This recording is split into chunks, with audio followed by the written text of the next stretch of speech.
Hello there, welcome back to the Agostino Zinga Show with your host, Agostino Zinga, and this is episode number 830. That is Ocho Tres Zero of the Agostino Zinga Show, coming at you live and direct from an undisclosed location somewhere in the depths of London, and I am your host, Agostino Zinga, and I hope you are well. Wherever you are, I hope you are doing splendidly well. I hope you are doing splendidly well. How am I? Pretty good, all things considered. Pretty good, all things considered. Pretty good, all things considered. I was checking social media the other day, and I noticed there's this girl that's popped up on social media. I'm sure some of you have seen her. I don't really know her name, I'm not gonna lie, but I have seen her pop up on various places on my timeline via her own profile and via profiles of other people sharing her account and stuff. And basically, to cut a long story short, to get right into it on this pod, this young lady and her friend are known for filming content of themselves, you know, having sexual relations with adult men and stuff, but usually like really high numbers of them. So their whole thing is like to, you know, rent out a house somewhere, an Airbnb, whatever it may be, and have all these guys roll in and, you know, do the deed one after the other. And they film it. Sometimes they'll film it and they'll record the guy talking to them, and they'll just blur out their faces, or they'll mask their voices, or what they'll do that's really kind of gnarly, where they'll like have this video clip of them like, you know, talking about what they're gonna do. We're here, we're about to go through these guys, and they'll have the camera pan through the corridor, the hallway where all the guys are waiting to get into the next room, and you just see all of these feet, all of these pairs of shoes just standing in the hallway. Like, you know, let's say easily more than 10 people. And I think, oddly enough, now that I'm thinking about it and I'm talking about it now, I think the first time I saw this girl's content, I'm not going to lie, it might have been around the pandemic. I think this girl has been at it, or somebody of that kind of ilk, maybe since the pandemic. Because I remember seeing posts of hers where she'd be going to like student dorms.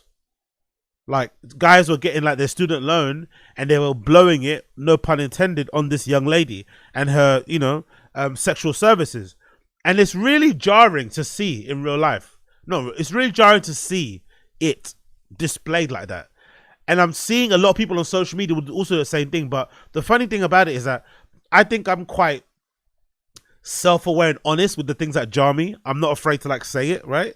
Obviously I'm very open-minded with a lot of things, but there's certain things you look at and you think, wow. And you start to like try and process like how that work, you know, the practicalities of it. But it's been interesting to see on social a bunch of people who, you know, proclaim to be progressive, who proclaim to be open-minded, who proclaim to be super, you know, duper pro-sex work, when they're confronted with what sex work actually is. Not the cute stuff that people do online, showing feet, a little bit of shoulder and elbow, a little bit of nipple pop, you know, maybe peeking through, peekaboo style and some lingerie, right?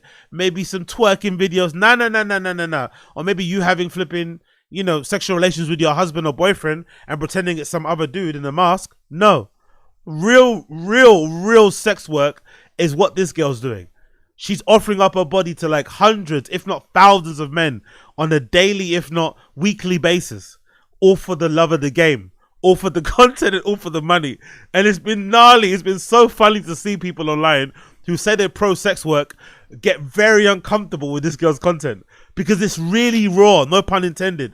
It's very raw. It's very what it is. And the really odd thing about it for me too, she doesn't look like a slaw. She does not look like, you know, as Black Youngster would say, a whore. Like, on the face of it, she doesn't scream whore. Maybe she might, you know, she might look at the type of girl that, you know, you could probably get a little bit of, you could probably swap saliva with at the staff party on a Christmas, right? You know, those Christmas staff parties. Maybe she looks like that type of type. But you would never think she's somebody that is like, you know, booking apartments and like smashing a dude, you know, 100 men in there and trying to set records and stuff. You would never bet that. So it's been really gnarly to see people in real life actually, or in social media, trying to process this and, you know, trying to wrangle in their head whether or not they're pro it or against it. Me personally, I say, you know, let people do what they want to do. I'm sure they've got arrangements to sort out what needs to be sorted out. If everybody that's into it leaves happy, then, you know, I'm all for it. I'm championing it. But I'm just interested to see how it's been observed by others, and also how she's documenting it, because the documentation that she's been putting together has been pretty gnarly. I'm going to play you a clip actually, cut to the Shade Borough. They've got a clip on here about her, and then we can continue on. But this is kind of to give you an idea on what this particular young girl is about, because I swear to God, like, I keep seeing it on my profile from time to time, but just the other day, I actually watched it for sake, and I was like, raw. Not only is there one of these, there's two of these girls doing this type of content, and they're doing like, you know, they're doing it like for real. Like they're putting themselves out there. So this is one of the posts, right? This is courtesy of the Shade Borough. Big up the Shade Borough.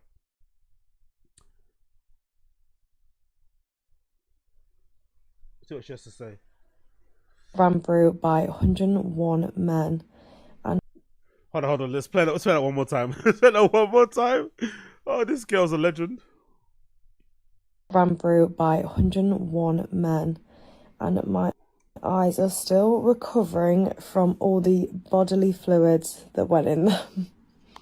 Ran through by 101 men, and my eyes are still recovering from all the bodily fluids that went in them. I'm not gonna lie, when this video started, I thought she was gonna say my eyes are still recovering from how long I had to stay up getting ran through by 100 men, right? Like the process of getting run through, it takes a long time, I'm tired. I wasn't expecting her to say that. I wasn't expecting her to say my eyes are red and sore, not because I've been up for like 7 hours and I'm tired. No, they're red and sore because of bodily fluids that have been covered all over them. Again, apologies for you if you're listening to this via the audio side of the pod and you're hearing this disgusting stuff. Please fast forward later on. If you're listening to me via the live stream and this is really making you gag, I apologize profusely. But this is fascinating to me. Absolutely fascinating. Fascinating that someone would document this type of stuff and put it on the internet for everyone else's pleasure and just have, I wouldn't say zero shame about it, but just have zero like hesitancy. The shame isn't a good word to say. It's more like there's a lack of hesitancy. Like it's just all out there. Apart from the faces and the names of the people, it's just like, wow, okay, fair play. Next slide. Oof. I went viral for letting 23 guys run a train on me with my friend Bonnie. Now, that video is actually out now, so if you want to check that out, you know where to go. But if you want to be a part of the next one, I'm actually doing 100 guys in one day. So head on over to my Twitter to find out how to apply. Yeah, I'd love. That's the part that I'd love to know. What happens with the application? Like, so what's going on? Because I'm assuming this is like a money play at the end, right? I'm assuming you probably got OnlyFans, so there's a money play at the end for sure. There's a money play. You're trying to get your OnlyFans subscribers up, and you know subscription services are probably the best way to kind of lock in money if you're this type of person. Yes, you could probably, you know, get a lot of money from being an escort, but I'd imagine you're probably going to earn a lot more and you're probably going to be able to have that money be stable if you just have a subscription service. So I'm assuming most likely the guys who sign up to be one of the 100, maybe a part of what you sign up to is that you relinquish the right to not be included in the video footage. So they might not have your face on shit, or your voice, but you have to be open to be recorded, and then this young lady will let you smash her, and then she'll put that footage up on the behind the paywall, so guys who like to watch gangbang kind of footage can watch it. I'm assuming that's what the deal is, but like, how much money would make it worthwhile though? Because it's not like you can't see gangbang footage on like regular porn sites, right? It's not like this, like, you know, that out of the norm. And yeah, she's a pretty girl, but she's just a regular girl, right? It's not like, because it'll be different if she was Asian, it'd be different if she was black, if she was a male for something, then you could go for that kind of angle. But just like a regular white girl, you could see plenty of regular skinny white girls getting their back blown out by like 100 plus people on Pornhub for free, or even on Reddit, you know, or even on Twitter if you wanted. If you're into that sort of stuff, you can. You know, it's never been for me personally. I always get, it's a little bit I always feel it's a little bit violent, you know? It's a little bit violent, and I never really understood the idea that guys, I never really understood the allure guys have, like, with smashing somebody together. Like, I never understood that sort of thing. Like, you know, I never really got that. And you know, and I would never want another guy to be in a room while I have my happy face on, you know? You know, that kind of thought, like having to look your boy in the eye while you got your happy face on and you're trying not to like pant and you're trying not to moan. You have to kind of look at your boy dead in the eye and just pretend like this is. So I don't know, but that is one thing.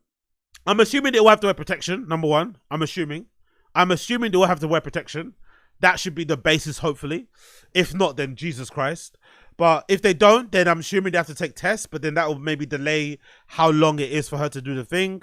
The renting of apartments, again, I'm not too sure. Are they all Airbnbs? Are they just like, how's she finding these places? Are the landlords upset when they find out their habitations have been debased by 100+ people's bodily fluids? God bless the cleaning team that have to come after this, right? God bless the cleaning team that has to come after. Like, there's something as well that you realize. I remember that's the first thing you realize when you go to when you go to Berghain, right? When you go to Berghain, as great as it is, as amazing as it is, a little detail, if you're not used to going to gay clubs, a little detail, if you're not used to going to queer gay clubs, usually it stinks. Usually. Because there's a bunch of dudes, isn't it? But then the other side of it is that the dark rooms and the toilets turns into like sex places. So when you go in there to piss, the stench you will hear or you will feel, in your nostrils, is probably a stench that you've never ever felt if you haven't been to those type of clubs. So I can only imagine what the stench would be in a room where 100 guys have ran through a girl and they've all kind of been, splooging all over the place, panting, sweating, all that malarkey. I can only imagine what that must feel like, for the cleaners. That's the type of cleaner that deserves a tip and some, right? Or maybe you have your own cleaning services, right? You have your own team who know what to expect, because if you just put this on some on some woman who has no idea, she thinks she's coming to clean up a party Airbnb or something, right? Over the weekend, and she walks in and it's like, oh my God, you know what I mean? Merde, you know what I mean? You know what I mean? Jesus Christos, Dios mío, you know what I mean? Like, what the hell? Like, she walks in like, I'm unaware of what's going on. Like, bless that cleaner when coming in and stuff. But yeah, I don't know, man. I saw this thing on Show Street and it really blew my mind. I think the girl that I saw was the one here on the left-hand side. I don't know what her name is. What's that? Bonnie, I'm assuming. So one's called Bonnie, one's called Lillian. And I saw one of their content online when it did a deep dive and was like, oh shit, this is a thing. And I even saw a clip where one of them is interviewing the guys, like interviewing it, like, post-nut interview. How was it? Blah, blah, blah. Like, wild shit we're in, man. We're living in a wild world. This sort of stuff used to happen, like, behind like really heavy curtains in dark places, in very, nondescript, non easy to find places. But now this sort of stuff is like front and center on the internet and people can see it everywhere. So God bless everyone to getting involved. Hopefully you all take care of yourselves. That's all you can kind of ask for, but it's pretty gnarly to see this stuff on the internet. It's pretty freaking gnarly. And I can't wait for this girl to make the rounds on the podcast circuit, because I'm curious to find out, like, some of the particularities that go into making this whole operation work and how much money's being made, all this malarkey. You know what I mean? I'm curious, because if this girl's making $5,000, that's not enough, man. That surely can't be enough. You'd think so, because you could probably just get into porn and make way more than that. So I don't know, or maybe she just enjoys it. Maybe she just one of the people that just enjoys it. That could be also a factor. But I'm curious to learn more about her. But I'm assuming after this has gone viral, she's probably going to do the circuits and all the podcasts and stuff, especially in the UK, and we'll get to find out more about her. I wish she was American, because I think if she was American, we'd get way more information. I think the UK, we're definitely way more puritanical, and we're definitely a little bit more timid. She's probably not going to get as much fame from it as she probably thinks. I think she's probably going to get a lot of hate, especially from girls in this country, which is weird enough. I think in the US, my American brothers and sisters, you guys celebrate debauchery, and hedonism a lot better than we do. And I think you would have indulged her. She probably would have ended up being able to hug to her. But I think over here in the UK, like, let's look at the comments here. Look at the comments on the Shade Bar. I remember those days when we used to have shame. Please sing in tune with Ghetto Story by Baby Sham for reference. Someone said, God forbid. I don't even see 100 people in a week, a person says here. 100 men is wild, but also being one of those 100 men is also wild. Yeah, I don't know.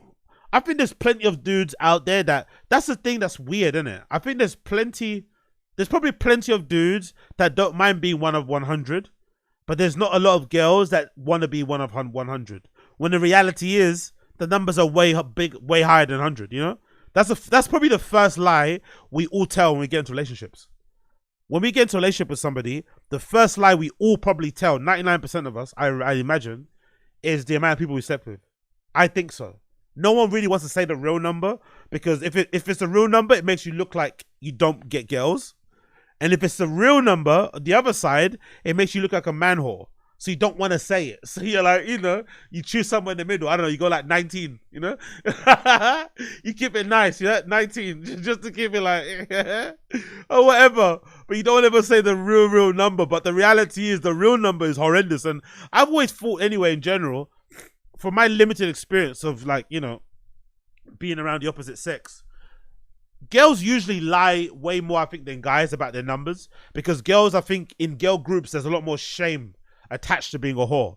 I think in guy groups, not so much. I think guy groups, until you get to a certain age, I think nowadays I've realized it now. A lot of my friends, in my friend circle, there's not a lot of like cheering on if somebody decides to cheat on their partner, if somebody ends up getting another person pregnant that isn't their wife or girlfriend, if somebody is like, you know, always on the prowl. You get a lot more shameful looks. Like people tell you to calm down. Like I've mentioned myself in this particular pod about my friend who I bumped into a couple of times in the shopping mall and stuff. And he was, you know, I was talking to him recently and he was like, you know, like a flipping, you know, like a cocaine meerkat, head always on a swivel. Every person that was passing by was looking. I was like, bro, relax. And it's like, it's not even, I don't even know if he's got a wife or a girlfriend, but just like, bro, at this age, like, you know what I mean? Your first thing after, like, have you not seen enough bums? Like, have you not seen enough breasts? Like, is like, why are you so excited? But some guys just don't have the ability to turn it off. But in general, I think girls lie way more to their friends about what they get up to, which is understandable, you know, understandable. But I think girls' numbers would probably, you know, shock a lot of their friends. There's probably bodies that girls have that their friends have no idea about. Do you know what I mean? Especially if it involves people that they've both kind of hooked up with. So it's difficult. It's difficult. And personally, for me, I think now I think we're in a great place in society. Personally, as much as a prude and a pussy and a scaredy cat I am with a lot of things, I think it's really good that we're in a time in history where people can live this type of lifestyle openly and proudly if they want to, without being shamed for it. And they can find other people who also like to live that lifestyle. Because I always thought it was unfair for you to get into a relationship with somebody and then spring on them that you want to be in a polyamorous relationship. Oh, I want to be in an open relationship. Because sometimes you'd imagine if that person loves you, like, it's weird to say this, but imagine this for a second. If that person really loves you, they would probably be willing to entertain it, even if they don't want to really do it. Just because they love you and they don't want you to leave, they might entertain the idea of opening up the relationship just so you don't go. And I think that's really unfair on the other person, because they didn't get into that relationship wanting that. But we live in a time and place now where through parties, through websites, I assume, Instagram accounts, whatever, you can find people who are into that sort of stuff, and you guys can do your thing, you know, without having to disturb and ruin somebody else's life who maybe just wants a conventional nuclear family, white picket fence, dog, 2 kids, whatever. You know what I mean? So more power to the people out there who are smashing 100 people in one day. She needs to tell a doctor, not social media. Jesus Lord, the apostle will hear this. You what? What in Jezebel's spirit is going on here? Another person. The issue is the amount of coverage this story keeps getting on social media. How many positive people have their stories? Oh, shut up. Positive people, man. Shut up. Who cares, bro? We don't live in positive times. Have you seen what's been going on? Did you not witness that fucking horrifying footage of people being burned alive in that hospital in Gaza? Hospital is basically a tent. Do you not see some of that footage of people writhing in pain as they're being legitimately barbecued from missiles from flipping Israel? Are you not like, we don't live in a positive world, my friend? On either side, there is no such thing as a positive world. You want positive news? You know, start up your own positive news network, but that's not going to go well, because the real world isn't positive. It's fucking bleak. It's dark. It's disgusting. It's horrifying. You know, it's ran through. It is. It really is positive news. How many positive people have their stories ignored and important stories people don't hear about it? Instead, each day is the same OF creators get posted. Oh, shut up. What a sad life, someone says here. Jesus, someone says here. I think it's so interesting how this demographic of women can do this and still get married with no judgment, but other races cannot. I'm not supporting it. I just find it interesting. How does race come into this? Honestly, some people's obsession with always throwing the race thing is wild. I know I like to play with it sometimes as a card just to kind of banter, but this sort of argument, like, what does race have to do with this? Honestly, what does race have to do with this? Like, what does it have to do with this? Like, what? I'm not gonna lie, but some of the videos I've seen, or some of the pictures of the feet of the guys that were, signing up for this ran through. I think this girl's running. She's the CEO of a United Colors of Benetton, mate. It's the UN in that house. I think it covers a whole smorgasbord of fucking, races and backgrounds and ethnicities. She doesn't discriminate. This girl doesn't discriminate. Whatever her entry policy is, whatever her requirement policy is to sign up to be 100, I don't think one of the requirements is race. I don't think she discriminates. I think she allows anybody to kind of, do what needs to be done. And, whatever. If she ends up getting married and somebody doesn't care about what she did in the past, it's all good. Like, you know what I mean? It doesn't really bother me in a sight.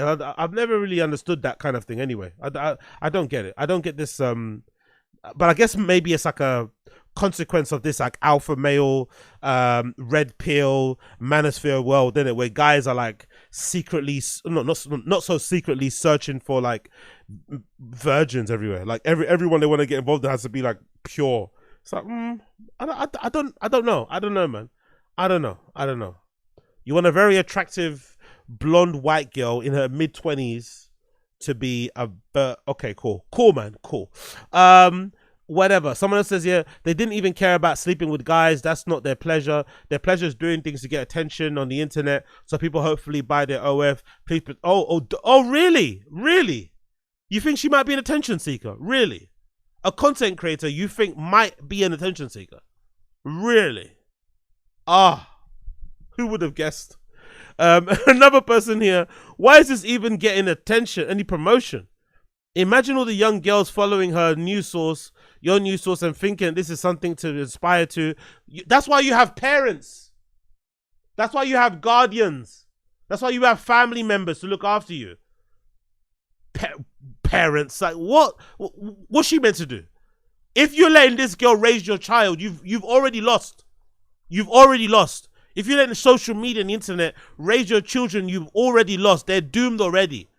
And also, let's give these kids a bit of credit. I'm not sure about you guys, but I think these kids are a lot more savvy and intelligent than some of these older people like to kind of play out. They're not that dumb. Don't just see online. It's not like monkey see, monkey do type of thing. They might just watch it like what we're watching it, observe it like content like I'm doing now, be fascinated by it, and then continue scrolling. Doesn't mean because she sees this, it's going to be like, Dad, can I rent an Airbnb, please, for the weekend? I want to get ran through. Like, that's not going to happen. Like, come on, man. Reality, please. And if it does happen, you've lost anyway. It's their choice. What are you going to do? You're going to try to stop them? All right, cool. Let me know how that goes. Let me know how it goes. God almighty. What she does in her own time is no one's business, but you are actively making it something for young, impressionate followers think that they can need to do in order to make it. That's what's wrong about this. You know what's really funny? I really want this girl to do something really crazy and really break the internet. Here's what I want her to do. And her friend. I want these girls, Bonnie and Lillian, to do this. They're going to get a lot of, because England is boring and, we're puritanical and prudish and shit. So they're probably going to get pelters. They're probably going to get doxxed. They're going to have a hell of a week because this is just starting. So they're going to be all over the place. Everyone's going to be like chastising them. What are the image you're sending bad for the children? You're ruining the youth. All right, cool. You know what I want to do? I want these girls to take whatever money they make, however they're making it, and I want them to go and, to open up a soup kitchen. I want them to start handing out turkeys and shit. I want these girls to maybe open up a store where they're giving out free jackets and stuff, or maybe free phones, or maybe they're handing out vouchers for electricity for people that are maybe, suffering and the cost of energy has gone up and they can't, afford to keep the lights on. then we'll see how people react to that. If they use the money they've been making from getting ran through by, you know, hundreds and thousands of dudes, and they've been posting and popularizing and kind of promoting this very, you know, let's say dangerous lifestyle, I want them to take the money from that and really give these social justice warriors and, you know, virtue signalers something to worry about and to fucking get their brains all frazzled by giving that money away to charity, or by doing really charitable things and giving back to the community in a really kind of impactful way. Stuff that even the government isn't doing at the moment. Like, hey, we're handing out, you know, £1,000 per month for the next 6 months to 10 single mothers in England who are struggling at the moment.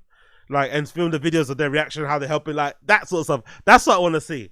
Then it's going to give people something to think about. Then I want to see what y'all people are going to have to say. Okay? That's what I want to see. But anyway, big up these girls.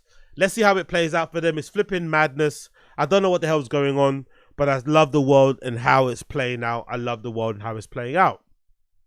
Switching to something more serious and going on about in relation to the cover image of this particular podcast regarding Chris Kaba, an unfortunate situation where Chris Kaba was driving his car back somewhere and he was followed by armed police. A situation occurred where the armed police tried to get the car to stop.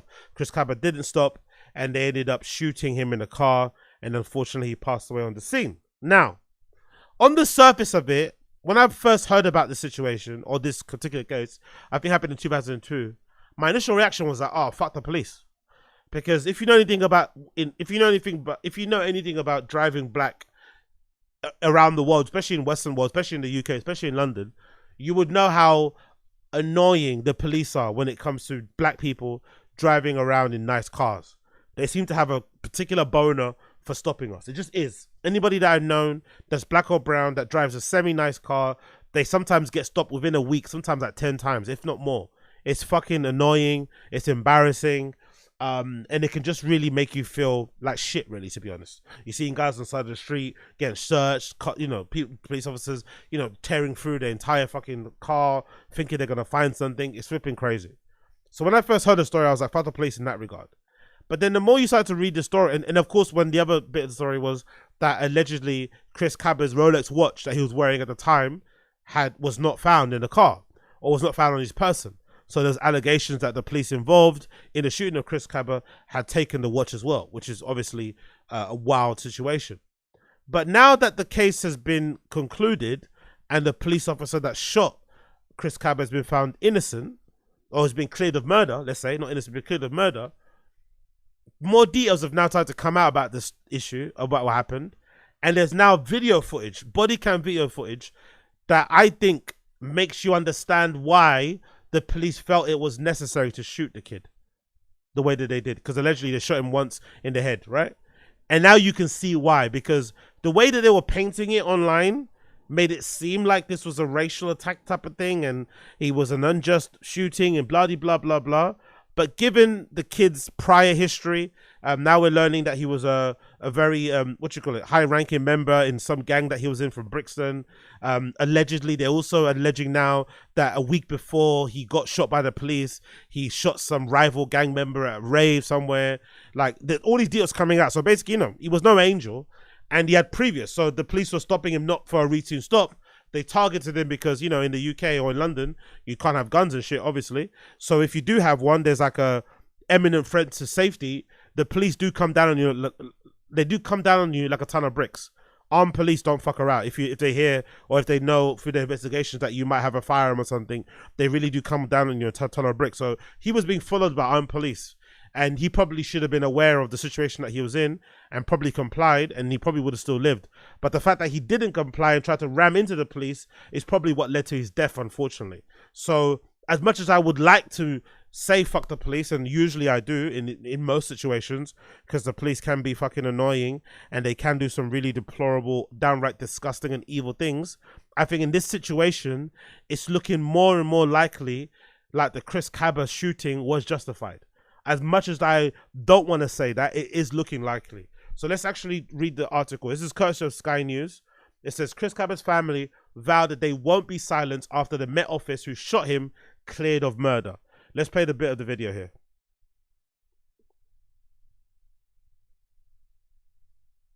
On to New Park Road, continuing southbound.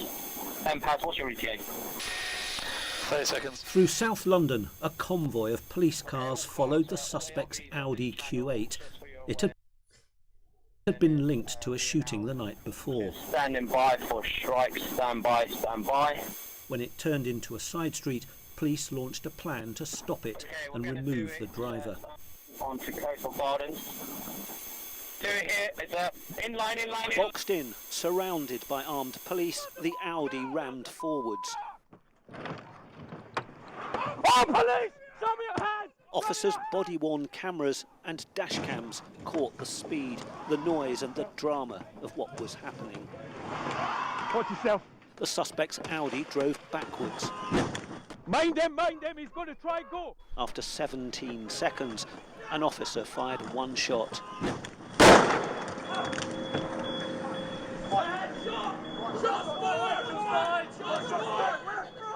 The jury was shown a graphics version of the movement of the firearms officers. Blake is the yellow dot. He ends up in front of the suspect's car from where he takes the final shot. The officer said he feared the car would hit and kill one of his colleagues. He shot the driver in the forehead and killed him. The suspect was Chris Kaba, 24 and about to be a father. It wasn't his car. There was no weapon inside it. The next day, as police investigated the shooting, Mr. Kaba's distraught family went to the scene. The report said that it was a pursuit. Where was the pursuit? He was boxed in. The pursuit where? You know, and why did they shoot him in his vehicle with the windows up? I don't get it. Police! In London and elsewhere, campaigners looked for an explanation. The superstar rapper Stormzy joined a demonstration outside Scotland Yard. 2 years later, Mr. Kaba's parents were at the Old Bailey to watch their son's killer in the dock. A rare thing, the firearms officer charged with murder. A court ban on his image, but not his name, Martin Blake, aged 40. Damn. In court, the prosecutor said the officer had no reason to fire his gun.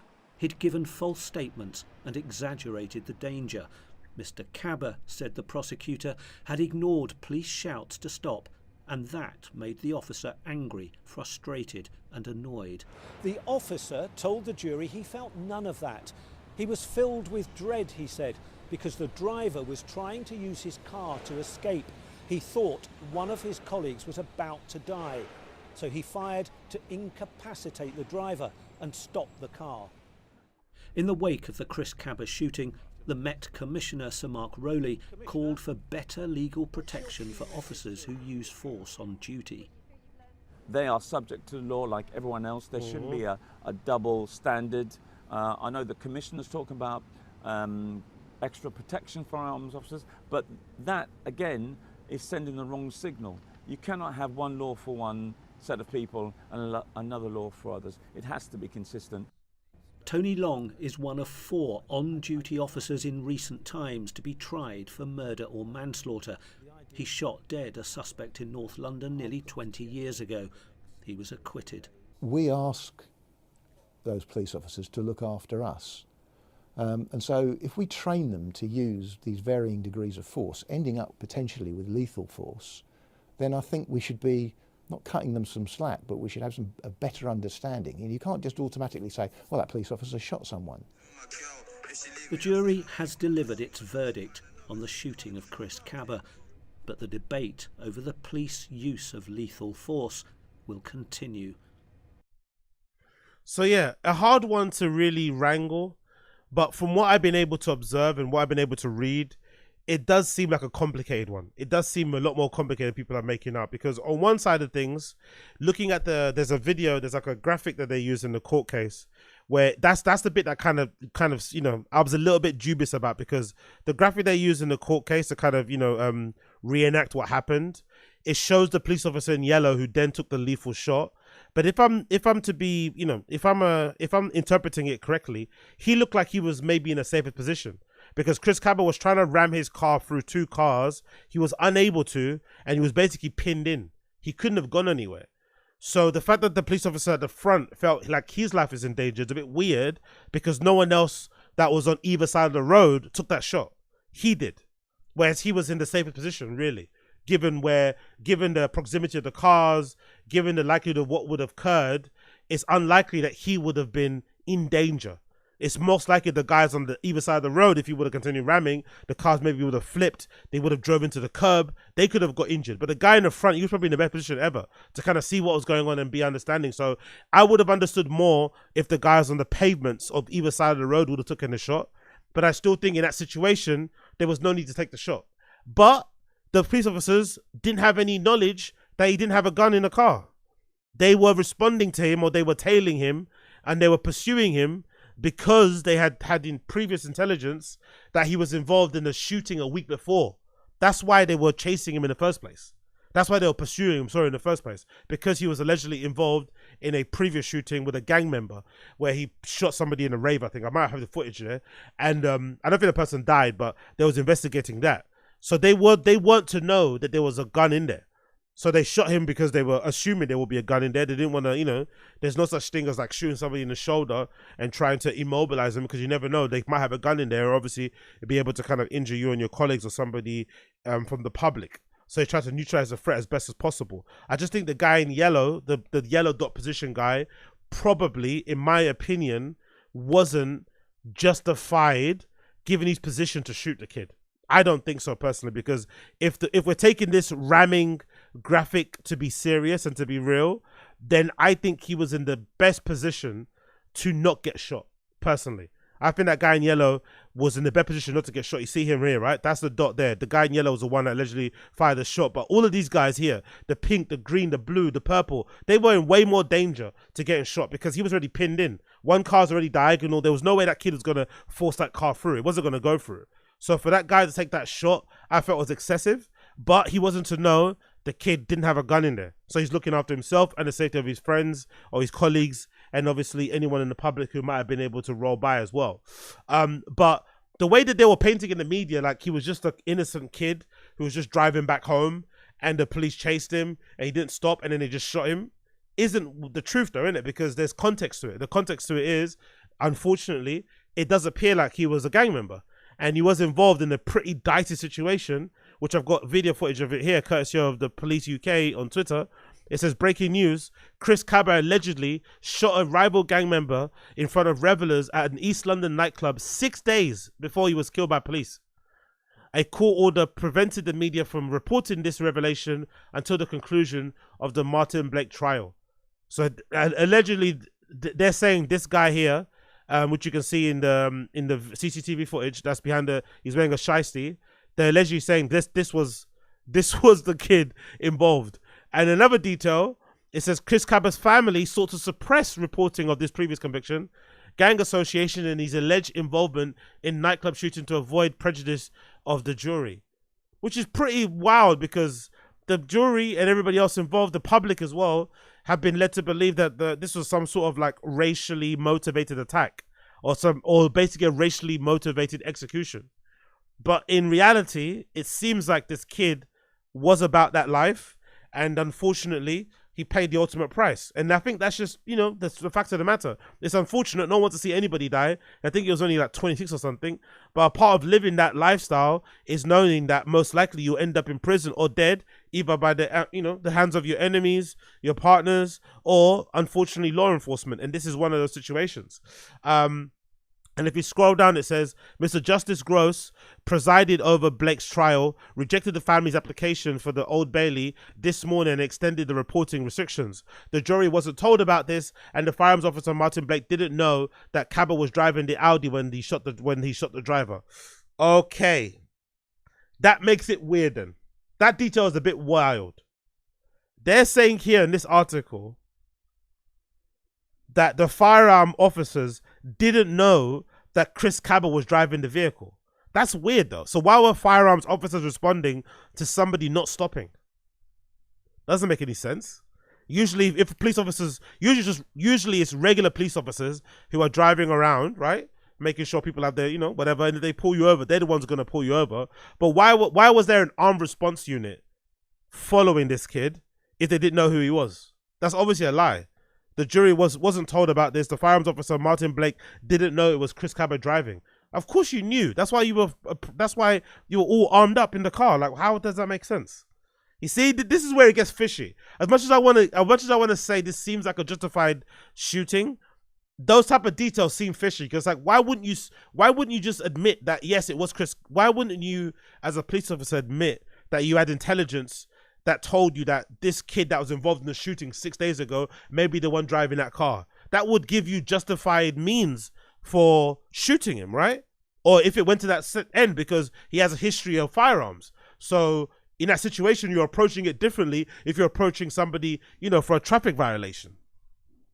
The police are very, very dodgy, man. Like, this doesn't sit well with me. That detail is such a weird lie.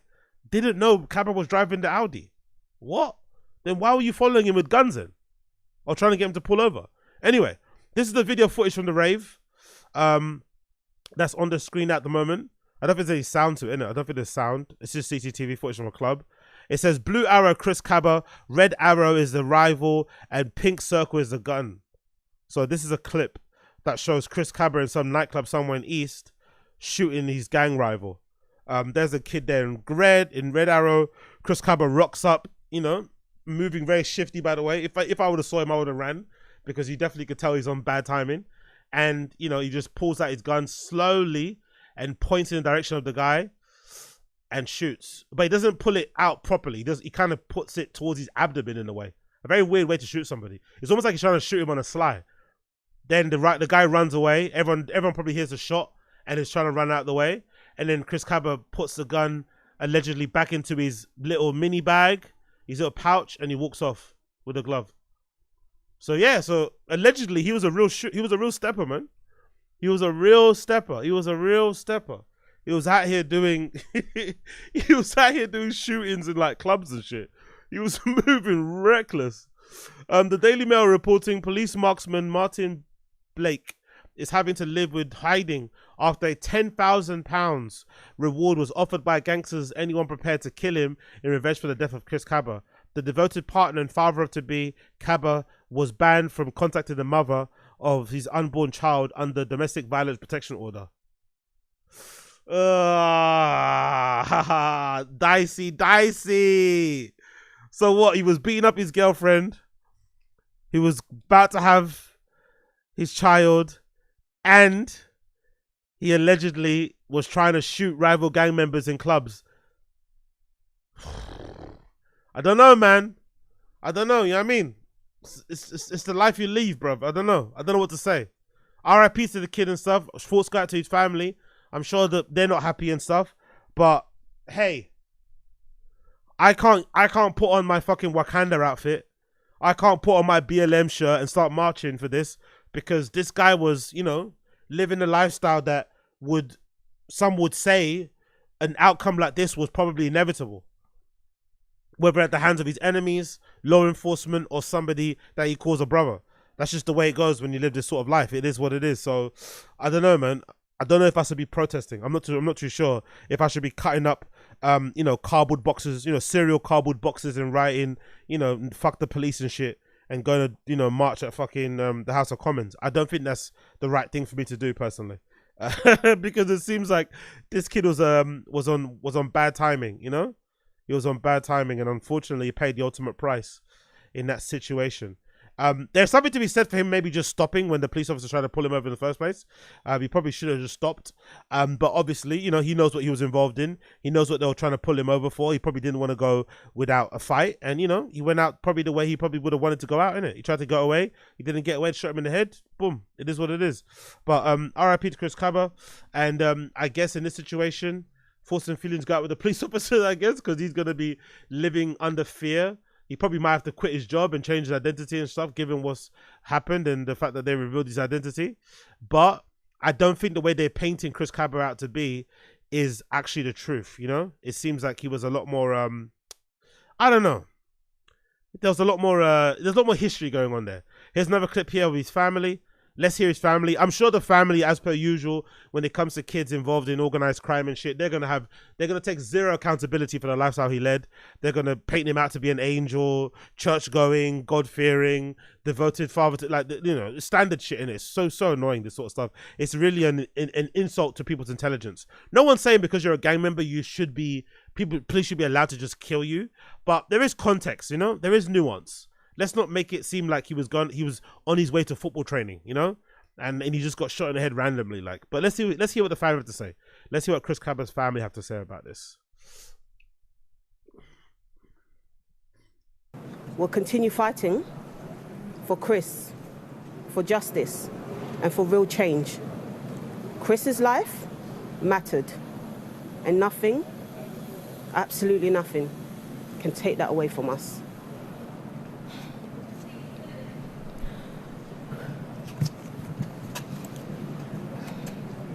Today is a devastating moment for the Kaba family, our community, and the nation.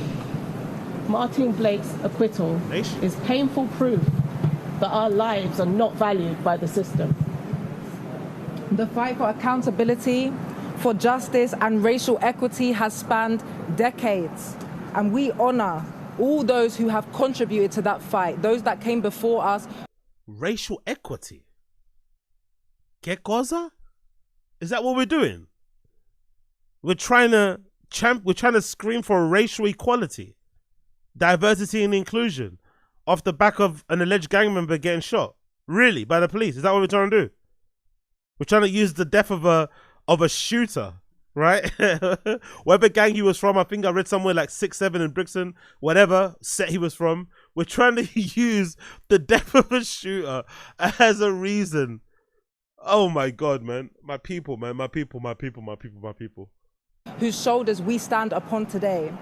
Despite this verdict, our commitment remains unwavering. For the Kaba family, justice was never about this verdict alone. They were clear from the beginning. This was always about more, about real systemic change that would have prevented Chris from being killed and that can prevent other people from being killed in this country by the police. You know what would have prevented him not being killed? Maybe not being part of an organized gang. Maybe not deciding to be the shooter of that organized gang. Maybe not going on ride outs. Maybe you're not trying to assassinate his rival gang member in the packed club and potentially harming other innocent people who had nothing to do with it. Maybe barefaced shootings in clubs, you know, where they have cameras and shit and witnesses might have made him a target for other members, other rival gangs, and most importantly, law enforcement. Maybe.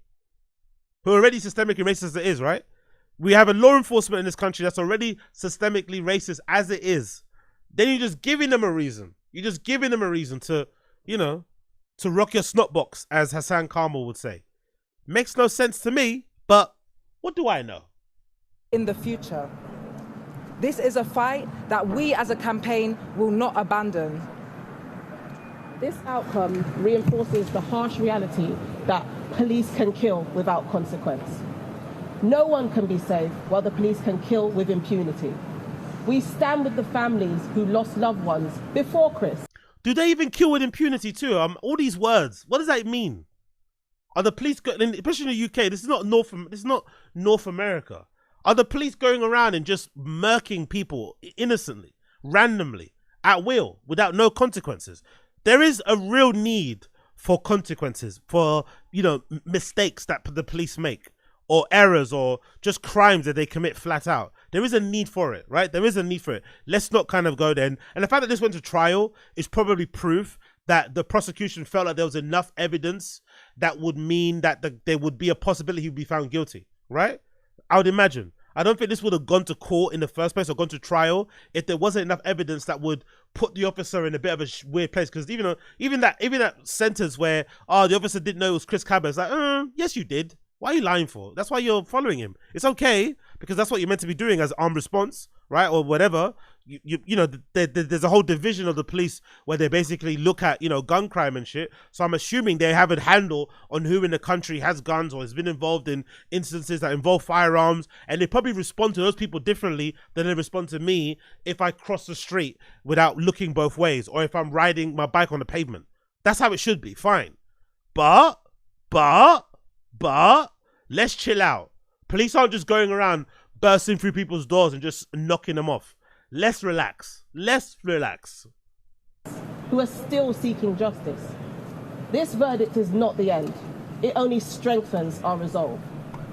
Now is the time to join a fight for a future where justice and accountability are the norm. Accountability.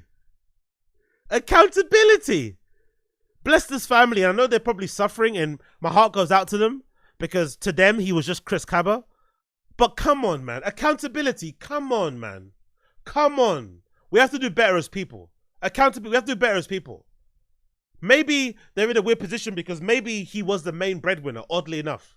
Maybe through his dealings and through his businesses and through his moves and shit. Maybe in a weird way, you know, even though he was involved in some badness, as most, you know, guys would know that are from African, Caribbean and, you know, brown sort of backgrounds and stuff, when they've got kids who are involved in bad stick crime and stuff, sometimes the parents and guardians can look the other way because he's, you know, he's topping up the power key, he's putting money in the gas card, he's buying groceries, he's giving you a couple of bills every month and stuff, so you can look the other way. So maybe it's hurting a lot that way because the main breadwinner of the family has been taken away, right? I understand that. And just the pain of losing a son, a brother, a nephew, an uncle, blah, blah, blah. But come on, man. Let's be real. Let's be real. Let's be real. What did you expect? He's part of a, like, come on. Guy was in a gang. Like, come on, man. Allegedly, he was doing ride-outs. Like, come on, man. In packed nightclubs. Come on. Lord knows what he was doing previously that they might have gotten away with. That wasn't his first shooting, I'm assuming. Come on, man. He was one of the rare people in London. One of the rare kids in London who has one of those side bags and it doesn't just have a vape or some joints in there or some Vaseline. He actually had allegedly a gun in there, which is not common in London. One of the rare people that actually was carrying a fucking blicky in there. Come on, what do you expect? Accountability, you know? Let's take accountability for maybe not pulling our son to one side and telling him to maybe stop this lifestyle because it's only going to end one way. Because look, his life got robbed. He's only 25 and, you know, it ended like that. Come on, accountability. That's a bit rich. And no one is above the law. Today, as a community, we are reminded that there is nothing for us in this criminal legal system. We have been shackled until now, told not to speak, not to talk about what the family was experiencing. You can't talk because it's an open court case. Are we trying to say that's racism now? The court's preventing you from speaking on an open court case is a form of racism.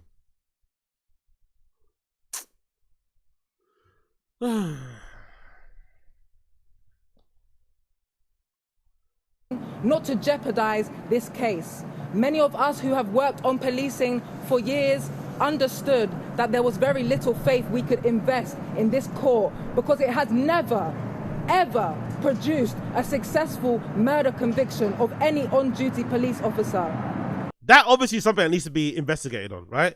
If from all the cases of a police officer murdering somebody on duty, there's never been one guilty charge. I'm not sure if that's true, but let's take what she's saying is true. Let's say in all the police involved shootings in the UK, there's not been one guilty conviction. That's very suspect because I don't believe every interaction the police has with somebody that they deem to be a suspect is going to be just or is going to be all the way kosher. There's going to be mistakes made. You're telling me there's never been one mistake in a police involved shooting? I don't believe that. I don't believe it in the slightest. So that obviously needs to be looked at. But this particular case, come on, man. Come on. Yes, there was a hope, potentially, that Martin Blake could be the first because he shot Chris in the forehead. Now, if that's not an execution, I don't know what is. But what they meant to do, though, because I remember I said that once in the stream and somebody set me right.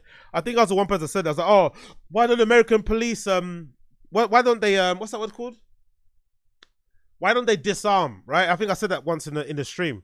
I was like, oh, why don't they shoot an arm, shoot a leg? And I think somebody set me right on a random show, like, that's not how it works. Like, you know what I mean? Like, when a gun is pulled out, They're not aiming to kind of, you know, stop you and to kind of, you know, pause for a moment. When the gun comes out, that's lethal force. So when you see the gun, you should know where that can go, and you should comply with everything the police officer is saying. And I think somebody also said there's no guarantee that if they shoot you in the shoulder that you'll live anyway, or in the leg, it could hit an artery. And also, there's no guarantee that they couldn't put themselves in harm's way. Say they try to incapacitate you and shoot you in the arm, like they do in movies, or in the knee or whatever. But then you have a gun in your hand and you shoot them back and you shoot them in the head. Then what? You know? Then the police officer is the one in the wrong. Or the police officer is the one that made the fatal error by allowing you the opportunity to still get your gun. So they can't run that risk, you know, because, you know, at first, their first duty, I guess, is to the public and to themselves and their colleagues and shit in those situations. And if you're not complying, you know, what else are they going to do? High pressure situation, you know, in that situation we saw, you know, it's late at night, loads of sirens, cars ramming into each other, blah, blah. Loads of happening you have to make a decision in split time. It's really difficult to do, but I don't know, man. I don't know. It's a mad one. It's a mad one. Since we can't rely on this system, we are forced as a community to continue to build our own alternatives, to build real safety, real peace, real justice, and really deal with harm and conflict in our communities, because we cannot rely on police to do so. The only thing that the police deliver to our communities is pain and trauma that is inflicted upon us, and we will not stand for it. We haven't stood for it before, and we will continue to fight until our last breath, until we are in our graves. And from the afterlife, as ancestors, we will strengthen the next generation so that they can fight. Because unfortunately, we believe that our grandchildren will have to continue fighting. Our grandchildren will be fighting. We are the ones that are the children of those who fought before us. 53 years ago, almost to the day, Darcus Howe and the Mangrove 9 were on trial here in the Old Bailey. And they delivered a speech in there that no one has ever heard before. They told us on that day that this wasn't about the law, it was about humanity. Humanity. Who wants to live in a society where the police can shoot unarmed people in the forehead and be faced with no consequences? Martin Blake didn't spend but a second in a handcuff, not a second in a jail cell, whilst our community, our youth, are locked up en masse under legislation like joint enterprise for things they have not done. It's very clear to us, especially as a black people, but for all poor people who are affected by these injustices, that our lives will never matter to this system. But it's fine. We matter to each other, we matter to ourselves, and we will fight for our rights. Don't get me wrong, the shooting in the head thing, I get it, it's execution thing, but what is the better alternative? Him getting shot in the chest, 3 shots to the chest, 3 shots to the abdomen. Like, what's a better way? You know, like he got like, I know it's bad. I know it's you know it's bad, but it's just bad all around. The kid shouldn't have been in that situation in the first place. If he maybe would have just stopped and didn't try to ram his car through 2 police officers, maybe that guy wouldn't have been put in a position to try to shoot him in the way he did. But it's just very sus how the police handled it. Not gonna lie, very, very sus, because they're trying to make it seem like it was a routine traffic stop that turned into something ugly, which makes them look worse, really, because they have every reason. They'd have more of a right to say we shot him because we knew that was Chris Kaba driving that car. The car also wasn't his. We don't know what's inside there. Blah blah blah blah. He's resisting arrest. Previous shootings that linked to him that we haven't been able to, you know, confirm, but we're 99% sure it's probably with him involved. Like that would give them reason to like engage in that sort of with that kind of force. But to lie about it seems odd. The lying seems odd. Like, what are they hiding there? But the refusal for the family to accept that their family member was also part of an organized crime gang and maybe could have put himself in this situation himself by the actions that he has done in the past and by who he associated with is really annoying too. It's insulting to everyone's intelligence, really. It's like, come on, man. Come on. You're acting as if like he was on his way to uni. Let's be real. Let's be real. You know? But hey, sensitive topic, sensitive situation. I hope all involved are able to heal from it. Probably not, though, given the severity of the situation. And yeah, I think the protections against the police are stupid though. The police chief was like, oh, we need more protection for the police. Like, bro, how much protection do you need? If what that girl's saying is true, that in all the UK shootings, in the UK involving police, no police officer has been, convicted. Like, that's all the protection you need. That's proof that most, if not all, police officers always get off. So what protections more do they need? What are you talking about? More protections, like what? But yeah, again, the mum's gonna feel, the mum's always gonna see their son as their son. She's not gonna ever see them as a gang member, but I think it needs to be more of an acknowledgement of, the lifestyle this kid lived, and maybe that affected what happened to him, and he ended up unfortunately paying the ultimate price, But R.I.P. Chris Kaba anyway, same way.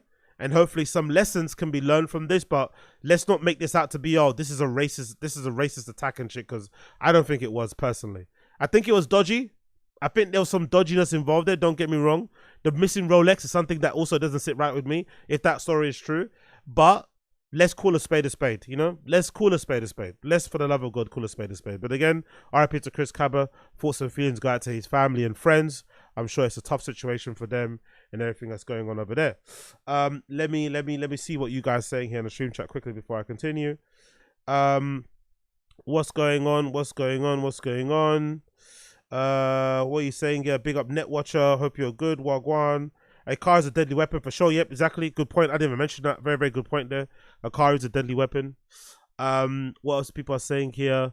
Would this family be on the steps if the rival gang member was shot dead? Yep, good point, Nick.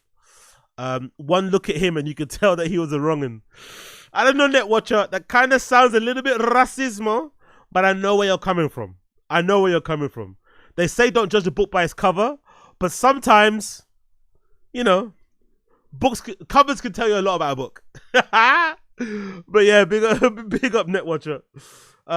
Big up Cop 448. I see you as well there, bro. You're cool gangster. Lols. Big up Charles Lucas. I see you. Young Old Vibes. I see you. What's going on? Sarlux. What's Sarlux saying here? Check my old message. What did you say here?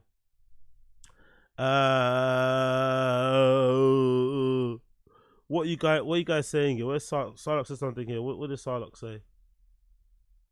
Oh, as your last RS stream stayed live for more than an hour after you were gone. Oh yeah, I forgot to. Oh yeah, I was so tired. I think I fell asleep straight away.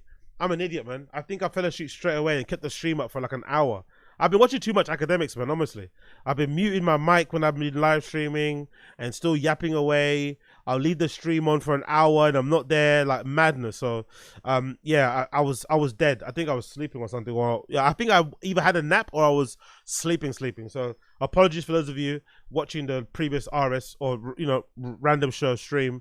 You probably would have seen a black screen for a long time. And that was because I was sleeping. Anyways, let's continue because you know what? Continuing is the best thing we can do. So big up everybody in the stream chat. Big up everybody in the podcast listening as well. Appreciate everybody tuning in. I appreciate all of you tuning in. So next story, courtesy of my favorite streetwear account, Over and Under. Check them out on Twitter. Over, spelled OVRNUNDR, Over and Under on Twitter. They always covering some of the best news on here. They're covering about the streetwear news here lately. Is this Corteiz and Nike drone show spotted in London last night ahead of the upcoming collaboration? This is pretty cool. So Corteiz is collaborating with Nike once again. Allegedly, the shoe that they're putting out is a fourth version of the Air Max 95. So they put out, I think that was last year, right? The Air Max 95, 3 colorways. There's another colorway coming out this year, and it's black. I think it's this year. It should be this year with the promo they're doing anyway. So they did a drone light show, which is pretty sick. Up in the sky. You got the Corteiz logo, the Alcatraz logo with the Nike swoosh on the top. They're looking pretty cool. Oh, get it while it changes. We've also got a video here. That's awesome. Look at that. It looks like a swarm of bees or something.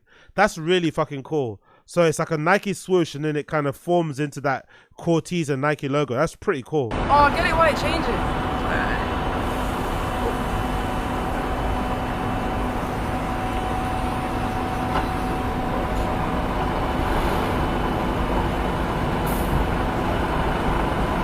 Wow. Love that.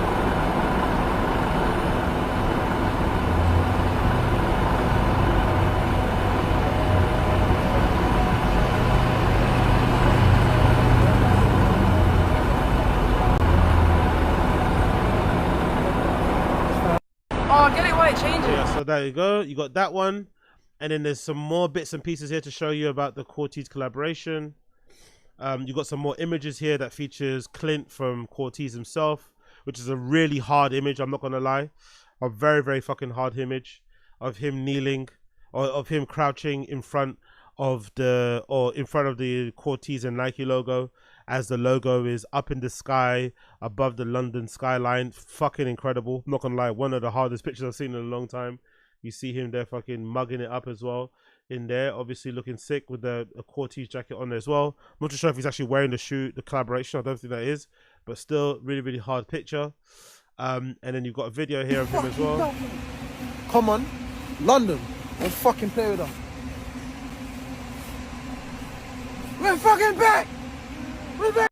He kind of sounds like Eubank, innit, a little bit, innit? He kind of sounds like he kind of sounds a bit like Chris Eubank, no? Come on, London, don't fucking play with us. Oh, is it Eubank? I don't know. There's something about his voice that sounds Eubanky. We're fucking back. We're back, baby. We're fucking doing it again, man. We going round 2, man. We going round 2. So yeah, looking pretty sick. Looking pretty sick. And then we've got some more details here of the shoe. So this is the shoe allegedly meant to be dropping. I'm not too sure if this is a Photoshop, if this is a Photoshop mock-up, or if this is what we're actually going to get. I'm not really too sure about it entirely, but regardless, it looks pretty sick. So it says here, courtesy of Over and Under, Corteiz and Nike Air Max 95 in a tour yellow, $190. So I'm assuming, you know, UK price will be the same. Just change a dollar to UK. So I'm assuming it'll be 180, 190 standard, and allegedly dropping holiday 2024, which is around this time. So we probably should be seeing them before the end of the year. As you can see here, kind of taking the same style as they did with the previous 95 collaborations. So you've got an all leather upper with some mesh on the top where the eyelets are, and then you've got the bubbles in this orange yellowy type of colorway, which is really nice. I'm also a fan of these because I guess, you know, you don't really see a lot of leather Air Max 95s. Most Air Max 95s are either in suede, mesh, nubuck, but you don't really get a lot of 95s that are either in leather. So this is a really special release, I'm not gonna lie. And also I love the addition of the Corteiz logo here on the front, embroidered at the front of the toe box, because this reminds me of, you know, like standard Air Max 95s with the kind of brown box that would always have the swoosh at the front of the toe, and that would always kind of tell you it's a limited edition, or it was like a Nike that you could only purchase in like Japan or something. So I love that they did a flip. Instead of having the Nike swoosh here, he has his C logo with the star at the bottom there. And obviously you see the mesh here. The mesh at the top near the eyelets is a little bit more wider than what you'd usually see. If anything, it's less mesh and more like a net design, which I really like. And then it's got this like trim around it that's almost nubucky. That's really cool. The lining on the inside of the shoe is like this black and white camo or black and gray camo. And then you got regular 95 laces, which I love personally. I'm not a fan of the mountain climber type laces thing people have, but they do have drawstring, which is a weird combination. So you have regular tubular laces that you'd get in 95s, but you have a drawstring, like to kind of like pinch it together like I would in the jacket, which is a weird way to kind of tie your shoes up, I'd think, especially in the 95s, but still I'm with it. And obviously you have the big bubbles here that are in yellow as well, which is really nice because, you know, you would know about back in the day, discolored bubbles were something that would happen all the time if you had your shoes in the box for too long without any kind of gel capsules and shit. Sometimes the bubbles would kind of, you know, yellow and turn a different color and stuff. So that's a pretty cool little nod there. All black. So I think these will be really popular, even though the other colorways were, because it's an all black shoe. People are gonna go crazy for them, and they've also got the little detail of the Nike swoosh there on the back of the heel as well. But yeah, a really cool collaboration, really cool colorway. I will be attempted to get a pair. I didn't actually notice they actually got a Corteiz written here on the side. That's quite cool. So you've got Corteiz here on one side, and you've got Nike on the other side, which is pretty cool. There's also some coordinates here on the back. I'm not too sure if that's going to be tying into the drop, because Corteiz do like to do these surprise drops where they put coordinates out and kids have to run there, queue up, and they can be able to buy the shoe. So I'm not too sure if the coordinates on the heel are tied into where the shoe drop will be. I'm not too sure, but either way, looks pretty sick. And I'm assuming the heel area is probably 3M as well. So that's a nice little hit. So it's all 3M. So when you're walking around and someone has the flash, you can probably see the numbers and the logo stand out. had they pop out down the back too. So really eager to see them when they drop. Can't wait to see them. Big up Corteiz. Love what they're doing, and I'm eager to see the drop. I'm curious to see if there's going to be more than just the shoes, if they'll also include some clothing. So I guess we'll have to wait and see when that information is available. I guess we'll have to wait and see. But you know, the picture itself is just so hard, so fucking hard, man. Like really, really one of the best pictures I've seen in a while. And I'm liking a lot of these Nike collaborations where they're putting a lot of money into the marketing and the promotion for them, you know, just dropping the shoe. You know, I kind of like this sort of stuff, and I'm sure they're going to do a big activation as they always do, maybe a party, I don't know. So I really do like this. I think this is fucking sick. So big up Corteiz, big up Nike. Can't wait to see the shoe when it eventually does drop. Fucking sick. Really, really, really, really, really cool. I like it. I like it. I like it. Continuing on. So I saw this clip on social media, right, that features PAWSA, the DJ, the tech house DJ, the DJ Supremo, the producer, also a colleague of what's his face, Michael Bibby. They're under the same label and stuff, and he does his own thing as well. So PAWSA's having a good, I think, 2 years or so. He's been killing it with the productions. I think what was his latest tune I've been banging? I think it's Pick Up the Phone. I fucking love that. I've been playing that a lot. But just in general, you know, sick DJ, sick productions, and it seems like a good egg as well. Always a good, happy vibe behind the decks, and you know, being on a mixed race dude as well. It's nice to see somebody that isn't just white and looks a particular way playing behind the decks. You know, no racismo there, but you know how it is. It's just the same old people sometimes, so it's nice. Anyway, long story less long. Somebody posted this picture, or somebody posted this video clip on social media that features PAWSA playing at Club Space in Miami. And it says the caption, "Take note, guys, this guy plays with a pic of his wife next to him." So allegedly, when PAWSA's playing, he has a framed picture of his lovely wife by the side of his decks as he's playing. Pretty sick, because if you know anything about the Tech House lot, if you know anything about the Club Space Miami lot, if you know anything about the Fuse lot, right? All of those guys in that space, they are, you know, there's a lot of, weirdly enough, I don't know why in particular, but there's a lot more girls that go to tech house raves than I think any other genre, maybe apart from EDM, especially in the hetero world. There's a lot of like pretty ladies. So you'd imagine if you're a successful DJ, it's probably very difficult to resist the temptation when you're flying to all these different locations around the world and very attractive young ladies are throwing themselves at you because they like that song that you produced, or they like the fact that you're very famous and they can get in the booth and stuff, wherever it may be. So this is pretty refreshing to see a DJ who's, you know, a grown-up and is respectful of their partner or their wife, their girlfriend, and has a picture of them by the decks as they're playing, almost as a way to kind of acknowledge that, hey, I love you and I miss you, but also as a way to kind of like warn the girls, because, you know, some girls you could tell them, hey, I'm taken. They're not going to listen. But if they see a picture, even the most duplicitous, even the most whorish of ladies will think twice about trying to like touch you in the small of your back, right? About trying to lean in and be all flirty. If they see that, they're going to feel a little bit guilty. If they see a smiling picture of your wife's face on the decks, they're going to feel a little bit bad. And you also may feel a little bit of hesitancy, of resistance to maybe try and finger bang somebody behind the booth if you have a picture of your wife smiling there looking at you as you're playing, right? But it does remind me of this clip of John Summit when he was on I forgot the podcast with fucking wherever the Nelk boys are, talking about relationships and DJing, and it was always rung in my head because I was thinking, rah, man, I wonder if what he was saying was true, because it's always something that's been, you know, reverberating in my head, thinking like, I wonder what the partners and the wives and girlfriends of DJs must think when they see clips like this. Let me play it for you. The change, like, were you pulling the way you were when you were a CPA? Probably not, right? When I was a CPA, I had a girlfriend and stuff, and then as soon as you know, went full-time DJ, I'm like, that's not working out. It's pretty impossible to have a relationship with what you do. No, it's impossible.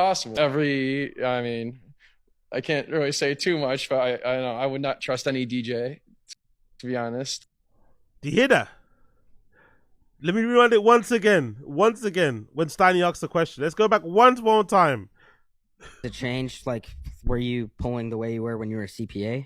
Probably not, right? When I was a CPA, I had a girlfriend and stuff, and then as soon as you know, went full-time DJ, I'm like, that's not working out. It's pretty impossible to have a relationship with what you do. No, it's impossible. I mean, I can't really say too much, but I know I would not trust any DJ, to be honest. The guy says it's pretty difficult. He says, no, it's impossible. It's pretty difficult to have a relationship with as a professional DJ, well, you know, and he says, no, it's impossible. And the reality of it is probably true. But I think it probably must get easier the older you get. Because I remember when I was first getting into dance music, electronic music, and I was really, really active in the scene and shit. Some of my heroes I was looking up to at the time were people like Seth Troxler and stuff, even people like Jackmaster, whatever. Those people I was looking up to, Jamie Joneses and stuff, Richie Ahmed, I forgot a bunch of people in that kind of crew, right? And I remember early on, Seth Troxler at the time was like a superstar DJ. He was everywhere. Mad interviews. Some of the most legendary DJ interviews from back in the day was Seth Troxler kind of like off his face, wearing a tiny flipping Speedo, talking about the scene and playing and all this malarkey. And I remember around that time, he was actually engaged to the sister of somebody that I knew at the time in the scene. Like this girl that I knew, I wonder, I have no idea where she is at the moment, but this girl that I remember, that I kind of knew from back in the day in the scene, her sister was engaged to Seth Troxler. So she used to always, you know, I was obsessed with the scene and stuff, so I'd always be kind of chewing her ear off about it, and she'd always tell me stories about him and stuff, and oh my God, how cool it was, they went there, blah, blah, blah. But over time, they ended up, you know, breaking up and the engagement kind of broke off. And I remember at the time, she was telling us, and he was obviously saying himself, Seth Troxler, how negatively that breakup of the engagement affected him, like properly, and it made him kind of realize, oh shit, I don't have time for people. And I think, you know, a couple of deaths as well occurred at the time when he was really kind of popping off, that he couldn't really acknowledge or kind of go to the funerals and shit because he was on tour and stuff, and, you know, missing out a lot of stuff that happened with your friends. Because I'd imagine it's difficult. It's probably easier for me because I don't really have a big social circle. So when I do become like a professional DJ, I'm not really gonna, you know, I won't really be missing much because I don't really take part in people's lives nowadays. But I think if you do have a friendship group, going on tour for countless amounts of time and then coming back and, you know, finding out this person's dead, that person got engaged, that person had kid, is now 7, you know, you feel like you've missed out on so much. So you can only imagine what it must be like for the girlfriends and for the fiancés and stuff, right?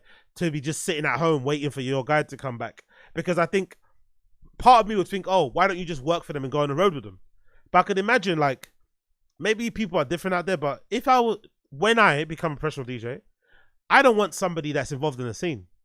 Never do. I never have. Even when I was involved in fashion, I was involved in streetwear, I was balls into fucking sneakers and shit. I've never really been into the whole like being with somebody that's also super into the same thing that you're into. It can happen, fair, but it's not something I'm chasing, because I always thought it was cringe. When I was first getting into like metal and stuff and going to like hardcore shows in like, you know, Camden and Dalston, all that stuff back in the day, I used to get really pissed off. And I think it's a really kind of, it's probably a lot of like, you know, trauma and annoyance about my kind of come up. Because when I was going to these things, I was going to, I don't know, when I'd go to like Download Festival, going to these type of things, I'd get really annoyed when I'd be going to these events or these festivals, or, you know, go and see bands play like Ghosts and whatnot and whatever.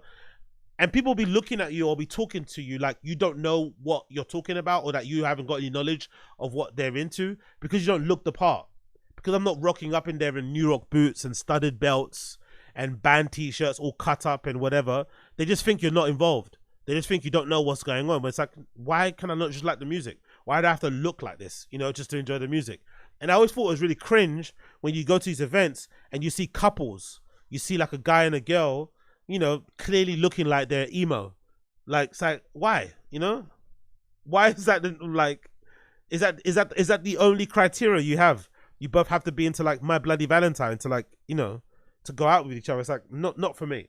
So I'm never really like that. So I could imagine if you're the girlfriend or the wife of a DJ, the last thing you want to do, even if you're into the scene, I think just, you know, there's no more boring place to be. There's probably no more boring place to be for a girlfriend, wife, husband, boyfriend than to be waiting for somebody to finish their DJ set in a DJ booth if you're not interested. It's so boring. I can just imagine it. For us civilians and pedestrians, being in a DJ booth is like being in a VIP space. You get to hang around, you maybe get some drinks, you might get some drugs, you maybe connect, network, all this malarkey. But I think if you're a, you know, family member, close friend, in a relationship with this person, it must get boring because you're going to all these places, all the same to you, don't give a fuck, and you're just waiting for it to be over. You're just waiting to go back to the hotel, you're waiting to go get some dinner, you just don't, you want to go get into bed, you don't want to be here. So I can only imagine how boring it must be to be in a booth if you're not playing and to also go on tour if you're not really involved. So you prefer to stay at home. But if you're staying at home, you can't keep your eye on your guy. And then if he, you know, if there's no one to keep his eye on him, and I don't know about you, but you know, look at some DJs. I'm obsessed with the scene, so I'm a weirdo. I'm always checking fucking RA in different locations, and I'll just randomly check, I don't know, LA, I'll randomly check Berlin, randomly check Amsterdam, you know, whatever. I've managed to check Australia and just see what people are playing and stuff. And you'll see the list and some of the places they're playing, random clubs. A lot of DJs basically make up, from what I've been able to see, make their money just playing in random places for the most part, because those are the ones that book you more consistently than the big places because they have to cycle through more DJs. But some of those places they're playing at, you never see pictures of them playing there. It's just like a random club somewhere, I don't know, in Budapest, right? A random place somewhere in Poland, a random place somewhere in Austria. Those type of places that you're going to, those will be the places where adultery might happen, because there's really no one to kind of, you know, to see what's going on there. You don't know anybody. You can just kind of do what you want to do there. So it must be incredibly difficult to keep relationships solid. The divorce breakup rates in dance music must be crazy. No one's gonna, you know, put the statistics together, but the numbers must be sky high. Which also, now I'm saying this aloud, this also might explain why a lot of DJs do end up hooking up with a lot of people in the industry or other fellow DJs. Because at least then you both know what comes of it, right? There's no having to explain. You both get it. There's no, you know, there's not as much pressure as kind of being in a relationship with like a regular civilian. That probably explains a lot of it. But I'd imagine dating somebody in the industry kids also, you know, there's also a lot of toxicity involved there. Especially, imagine if you're maybe more popular and that person isn't maybe getting as many gigs. If it was me though, and I was dating somebody that was wanting to be a DJ and I was really popping, I would just bring them along with me as my opener. Fuck it. I'll just enforce it in my contract. I know most people don't do that and it's probably going to be hard to do it, but I'll just do it raggo. If you want to book me, you have to book my wife. You know, fuck it. That's the best way to do it. You know what I mean? Fuck it. But I'd imagine after a while, she'll probably get bored and pissed off that shit. Why do I have to open for? Why do I have to open? Why can't you open for a change? It's like, bro, I'm the one getting booked. And then here we go. We start a new fight. So it's a mad one. It's a mad one. But big up PAWSA though, for representing for all the devoted good husbands and boyfriends out there. Big up him for showing that there is, you know, basically bucking the trend and proving John Summit incorrect, that there are some good guys out there who are solid, who do hold down their wifeys, who can go Ibiza, who can go Berlin, who can go Amsterdam, who can go to all these places and rave and not do anything dumb when they got misses at home. Personally, for me, I've never understood people that go out with a sole intention to try and fuck anyway. I think dance music scene, electronic music scene is way more enjoyable when you go out and try and be sociable, when you go out and try and just have fun, listen to great music, maybe just experience the ambiance of the club, blah, blah, blah. Even networking, I think it's way more fun than trying to be a pussyhound in a club. I think that's lame, personally, for me. And I think it's way funner as well if you're able to go to clubs and meet girls and they be part of your fucking social group. They just go hang out with, just go and party with. That's actually kind of cool. They're just your rave mates, you know what I mean? But that can only happen if you go there with like the best intentions and not just frothing at the mouth because somebody's wearing a short skirt. Like, it's never that deep. It's never that deep, really. And I've had way more, in my personal opinion, I've had way more fun experiences raving when I've just gone there to just rave and have a good time than I've gone there like hoping something's going to pop off. Like, oh my God, man, I'm so horny. It's like, that doesn't work, you know? And one thing we know women to be is very perceptive, you know what I mean? If you're thirsty and you're hungry, they're gonna smell that from a mile off anyway, so it's not gonna help you. So you're better off just going there and going to dance, in my personal opinion. But again, what do I know? Because I'm a bloody idiot. I don't know anything. So don't listen to me. Don't listen to me. Don't listen to me. Cool. On to another topic. Sticking on with the clubs. This post that I saw on the techno subreddit kind of pissed me off. And I hate to be a part of the full defense squad, but I have to be. Even though I said in previous pods that, you know, I'm a real stickler for variety and I get bored very quickly. I think that might be a symptom of my undiagnosed ADHD. But I have to defend Fold a little bit here because I think this post on the techno subreddit was incorrect and unfair and also didn't tell the real story of what happened. So this person on the techno subreddit posted the following. If you have a door policy, you shouldn't have advanced ticket purchases, end of. They continue. Fold is a disgrace. Turned away for nothing at all. Genuinely. And they wouldn't even refund me. You can't eat your cake and have it too. Turning away ticket customers ought to be illegal. So then do your silly door policy bullshit and then charge people at the door. So, this person's alleging that Fold turned them away at the door even though they had purchased a ticket beforehand. And there was no reason for doing that. I call cap on that. Big old cap. Big stinking cap. Most likely, in my experience, most likely, if this person got turned away, especially in a club in London, this is not Berlin. If this is Berlin or Amsterdam, or if this is fucking Georgia or something, Tbilisi, fair enough. If this is New York, whatever, basement, fair enough. But London door policy and London door picking, culture and all that malarkey has only been a recent thing. Only clubs recently have started to implement no photo policies or have door pickers at all. It's not really a thing here. So if you do get turned away at a nightclub, most likely you got turned away because you were too fucked. We don't even have a door picking policy. We don't even have one. Most places you can get in. Most places you can get in as long as you're not too fucked. So if you didn't get in, most likely you were too fucked, too belligerent, causing a scene, and that's why they turned you away, because you're being a nuisance.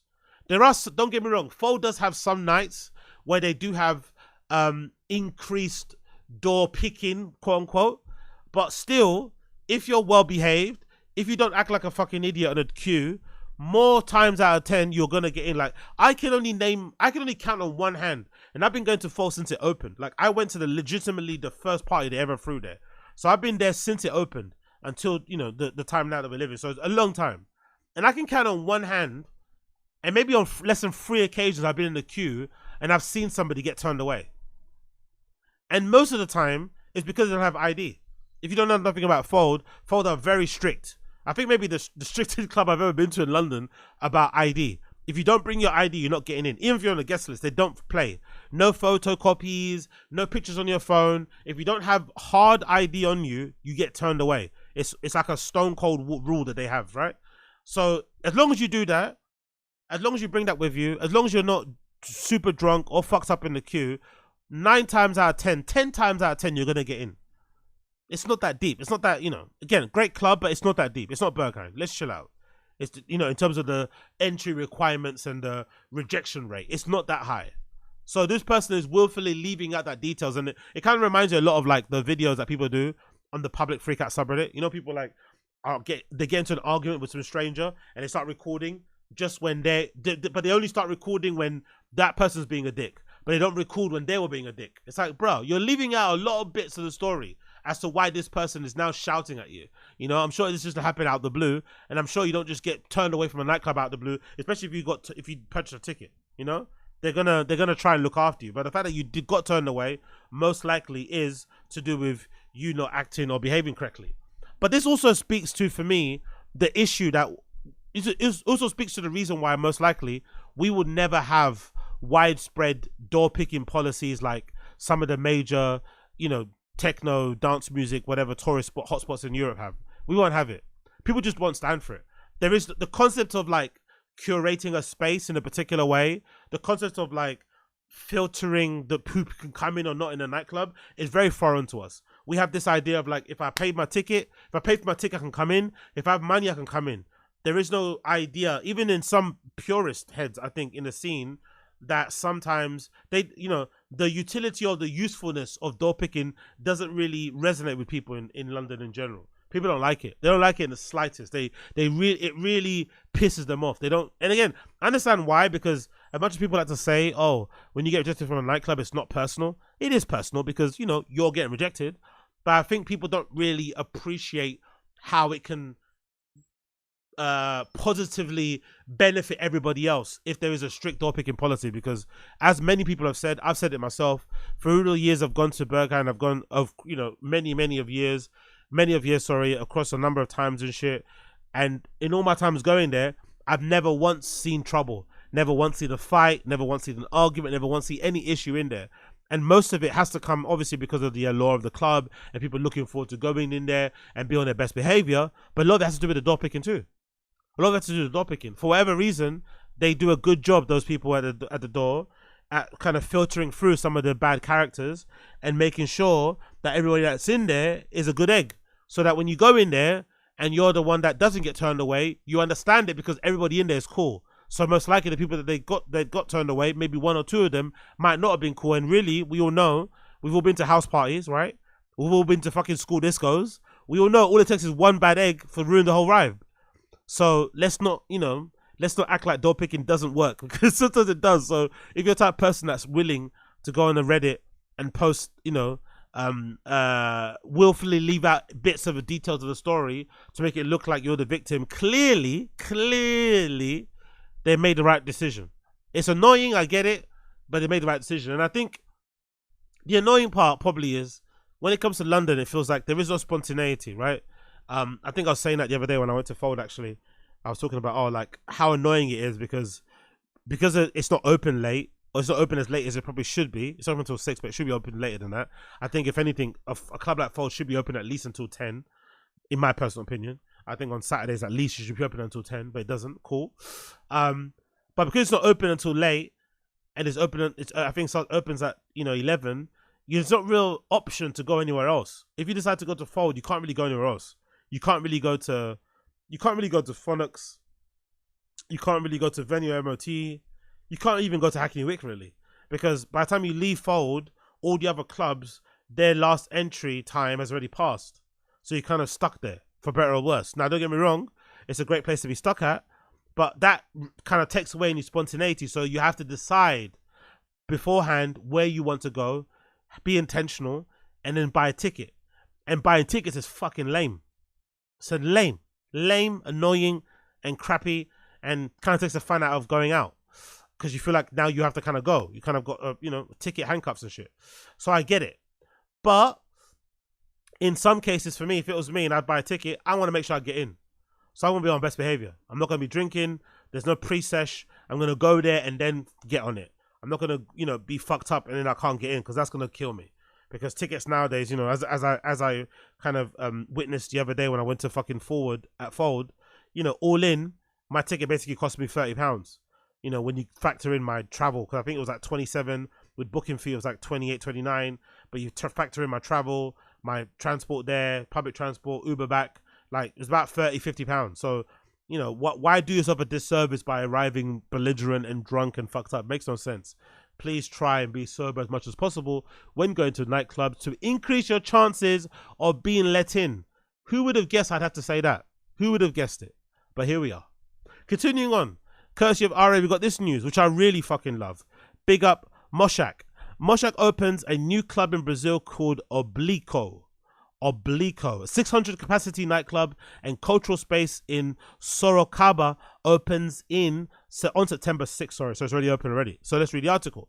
Brazilian artist Mochakk is opening a new nightclub in his hometown of Sorocaba in the greater Sao Paulo region. The 600 capacity venue called OBLIQO opens its doors for the first time tonight, September the 6th. The sold-out launch party for the space, which draws its name from the Portuguese word for oblique, celebrates the release of Locomotiva Ibiza 2099-2, Mochakk's latest EP on Circle Local Records. Brazilian company 4Vias Professional Audio provided OBLIQO's sound system setup with additional equipment from BNC speakers. Oh, so it's not Function 1. Beyond its club programming, OBLIQO will also host a rotating monthly exhibitions exploring electronic music history, as well as workshops targeted towards artists and industry professionals. It says, OBLIQO is more than just a nightclub. It's a groundbreaking hub for the electronic music scene, created to inspire, educate, and connect both local community and global audiences, the club shared in a statement. So personally, I think it's fucking sick. I've always said that's one of my goals in the future. I'm not really interested in buying a Lambo, in buying a Ferrari and shit. I'm gonna go Joe Rogan route. When I start making my big bucks, when I start having thousands and millions of fucking views, the first thing I'm gonna do is invest in a nightclub. It's very, very dumb. I'm sure opening a nightclub is similar to trying to open a restaurant.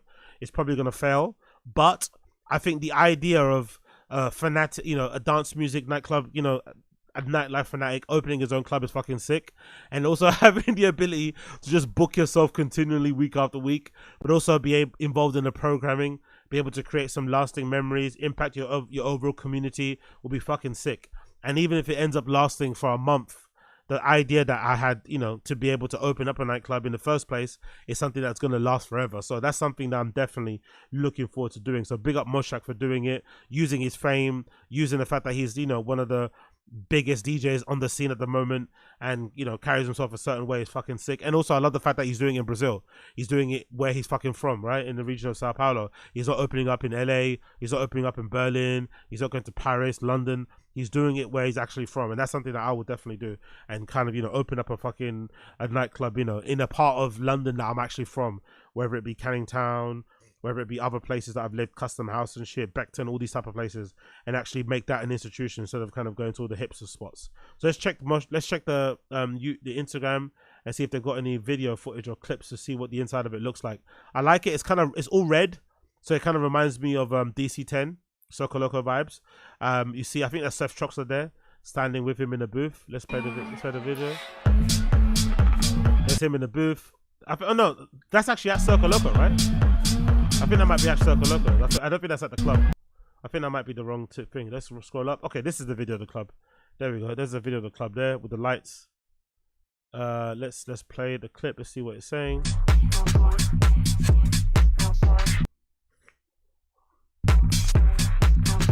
Looks pretty cool. There's like bars of LED lights at the top, which is a really creative and easy way to kind of get light in the space. So you got these like LED bars at the top that probably form part of the logo, but then obviously you can program in a different way to kind of light up the space in a cool way. So I quite like that. And I also like the fact that capacity wise is perfect for me.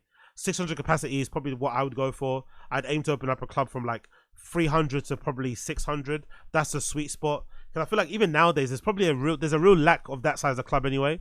That's why venue, MOT, and fold new spaces are so popular, because there isn't any small mid-sized clubs. There's either those size clubs or fucking, you know, an IKEA warehouse or Printworks. You know what I mean? There's nothing in between.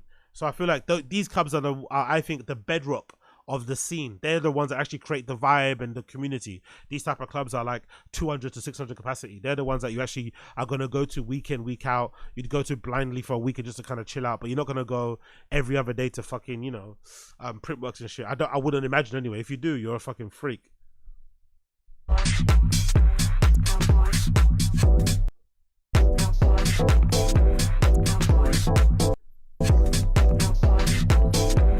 It looks a lot bigger than 600 capacity. I love the space.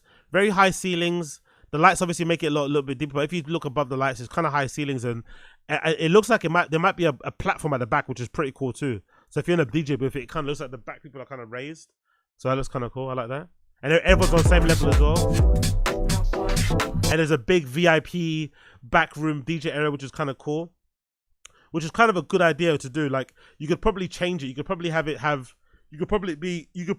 be a space where people have to pay extra to get there, or you could just have it be like a spot where everyone could kind of walk. It might be cornered off, but you can kind of just walk behind it if you want to. I think that's a pretty cool idea. I really like that. I'm not gonna lie. Let me get another picture up here to check.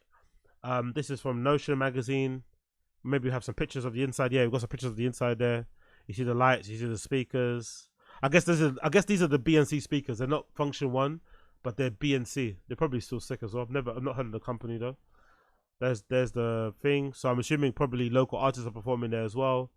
A bunch of residents as well. Pretty sick. I like the look of it. I'm not gonna lie. I really do like the look of his club. Big up Mochakk, man. Really, really good idea. Very, very good idea. Instead of, you know, who needs a Lambo? No, Lambos and Ferraris are boring. Let's open your own club. Guarantee you get booked yourself, and also service a local community. Kind of give back to people who, you know. Oh look, see, that's it. Oh, see, I like this. This is what I like. So I'm seeing a picture here. This is what I do design wise. So the DJ booth is cornered off. So there's a gate around it, right? The DJ booth is cornered off, but I guess in the pictures it looks like everyone's standing there. So you can technically stand and look at it. Because I kind of, as much as I like fold, I feel like the DJ booth is kind of like cornered off too much. It's almost behind a wall.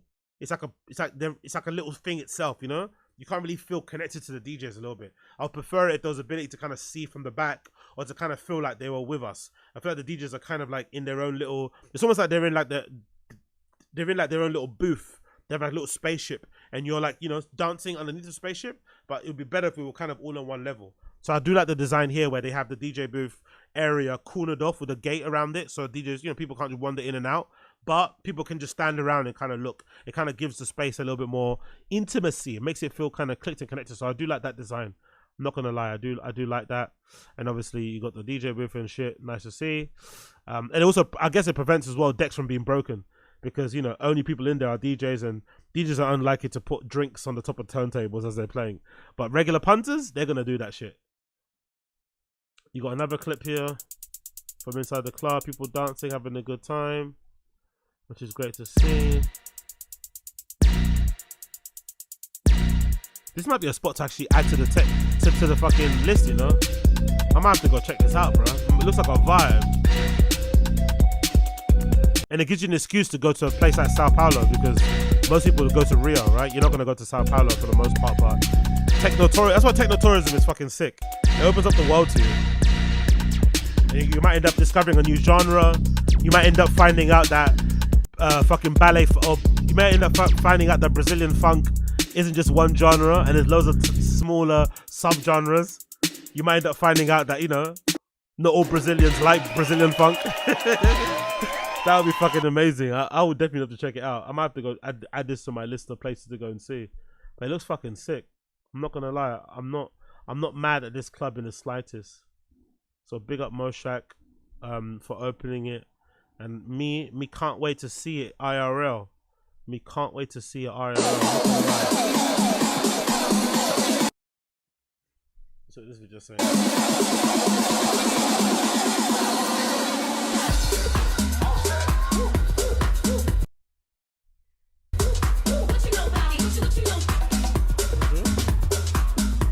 Nice. One more side.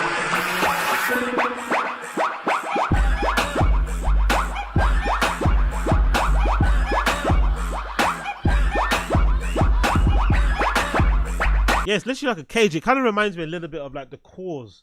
The Cause had a DJ booth like that. Was it like a cage? It's literally, the DJ booth is literally like inside of a cage on the dance floor. It's a really cool idea, actually. It might feel a little bit claustrophobic for the DJs. I remember big up Marie Monk's Terrier, fucking legend. But I remember one of the stories that she shared once was really heartbreaking, that she went to go play at some festival somewhere, and the DJ booth, you had to kind of get through it through walking through a crowd. And unfortunately, as she was walking through the crowd, some guy was kind of touching her up and stuff. So she got, you know, sexually harassed and stuff, innit? Which is obviously fucking bleak. But although that is likely to happen if you have a DJ booth that's on the dance floor, in the middle of the dance floor, it also provides a good atmosphere, you know? The likelihood of a DJ getting hassled, maybe someone trying to take something from their jacket or whatever, or just, you know, it's annoying. But the benefit is that it does create a really intimate like environment, because they're literally on top of you. Like you're like, because look at this video, the booth is literally in the middle of the dance floor, surrounded by a little fence, and then everyone else is around you. So it's like, fucking hell.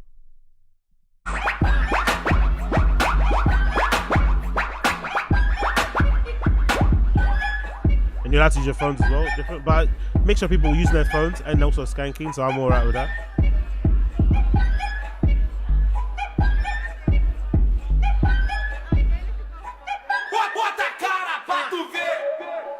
Yeah, I'm gonna have to go, man. I'm gonna have to go, because I'm not gonna lie. As much as Brazil's a beautiful country, I've never really been that bothered about going to Rio. I'm not gonna lie. I think in my head I've always thought if I was ever to go to Brazil, it would be to go to like a more rural place, or like a place that's not so obvious. And Sao Paulo would be obviously the best place to go, because obviously, you know, I think it's the second city essentially. But that would be a more interesting place to go to Rio, because I feel like, you know, even though I haven't been to Rio, I feel like we've all been to Rio, because there's so much content about Rio on the internet. You know, I feel like in the last couple of years, influencers all fucking rinsed it out. Like, it's a bit, you know, it might be a bit played out. But if I did go, I think Sao Paulo might be a place to go. And I think Mochakk's club here called, how do you pronounce it? I think, is it OBLIQO or is it OBLIQO? OBLIQO, however you pronounce it. It looks like a fucking vibe, no lie. Let me play one last video and then we can bounce on this topic. But it looks fucking sick. They're doing after movies too, which is a good way to promote the club. After weekends, they're doing after movies. That's fucking a good idea. Which you don't get actually, isn't it? You get festival after movie, you don't get like clubs doing weekend after movies. Like, here's what happened. Pretty sick.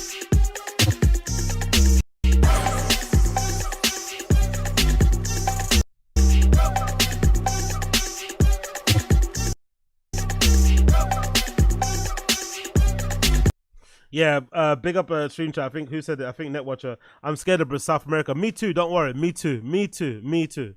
And the thing is, though, if I'm not mistaken, I think Sao Paulo is way more whitewashed, let's say, than Rio. I think Sao Paulo is meant to be the more safer place. I think it's also where a lot of the business happens and shit. So I think, from what I remember anyway, Sao Paulo is also, there's more posh, rich people, quote unquote, that live there. So I think I think as a tourist, it probably might be an easier place, safer place to go to blindly than maybe just to go straight to Rio. Obviously, Rio, I think, as well, is different. I think as long as you avoid, the sketchy areas, you'll be fine. But I think Sao Paulo is probably a lot safer to go to than, Bogota or somewhere. Do you know what I mean? I think Bogota might be a little bit more dicey. But I'd also assume the dicier the place is, especially in a place like South America, the funner it will be. I can imagine the more dicey the place is, the funner it's going to be, probably. I think that's, I would imagine. I've got a feeling. I don't know, but I've got a feeling if you went to fucking the diciest place in fucking South America, you'd have the bestest time. But there's also a possibility you might get hung from a bridge. With a piece of cardboard in front of your chest. Yeah, so it is what it is. But yeah, big up Mochakk. Excellent idea. Can't wait to check out the club myself soon in the future. That's the name of it, OBLIQO. You can find it. I'll put the link obviously in the Reddit. In the description, not Discord, to see if you want yourself. You'll see it there. Continuing on. Unfortunate news here, courtesy of RA. It says Edinburgh's DJ Craig Strachan, aka Sesentayuno, jailed for rape. What's that? How you say his name? Sesentayuno. Not gonna lie, I don't know much about the guy. I've not even read the story. But if we say sometimes you got to judge a book by its cover, I think you have to judge a DJ name by its cover. That name sounds a bit sus. That name alone sounds a little bit R-worthy. You know what I mean? Sesentayuno. Jesus. Anyway, a bit wild as well, because you don't really see people get jailed for rape. So this must have been, he must have really did that shit, because rape convictions are, they're not widespread for the most part, especially in the UK at least. Anyway, so it says here, Strachan, who also performed as Craig Saint, was sentenced to 6 years in prison. An Edinburgh DJ has been jailed for 6 years for rape. Craig Strachan, aka Sesentayuno, received a sentence following a trial at the High Court in Stirling last Tuesday. STV News reports jurors took less than an hour to find the 33-year-old guilty. Yeah, he's definitely lived a hard life, innit? He's 33 years old. Fucking hell, he looks way older than that. Strachan admitted to the crime on YouTube. He admitted to the crime on YouTube in 2002. Quote, I had sex with her when she was sleeping. It lasted about 10 seconds. She was in my bed, and as soon as it happened, I instantly knew, shit, I shouldn't have done that. Oh my God. Oh my God. Excuse me, sir? Was that your defense? Was that your defense? I made a mistake. She was sleeping while I did that. It was a what? Yes, mate. That's not even mate. Yes, that is rape. What a fucking freak. God almighty. Despite this admission, Strachan later pleaded not guilty to rape, claiming he thought his victim had in fact been awake and consenting. Jurors took less than an hour to find him guilty. He was placed on a sex offender register. That's good. He should be on there for life. Yep, for life. And made subject to a non-harassment order banning him from approaching and contacting the victim for 20 years.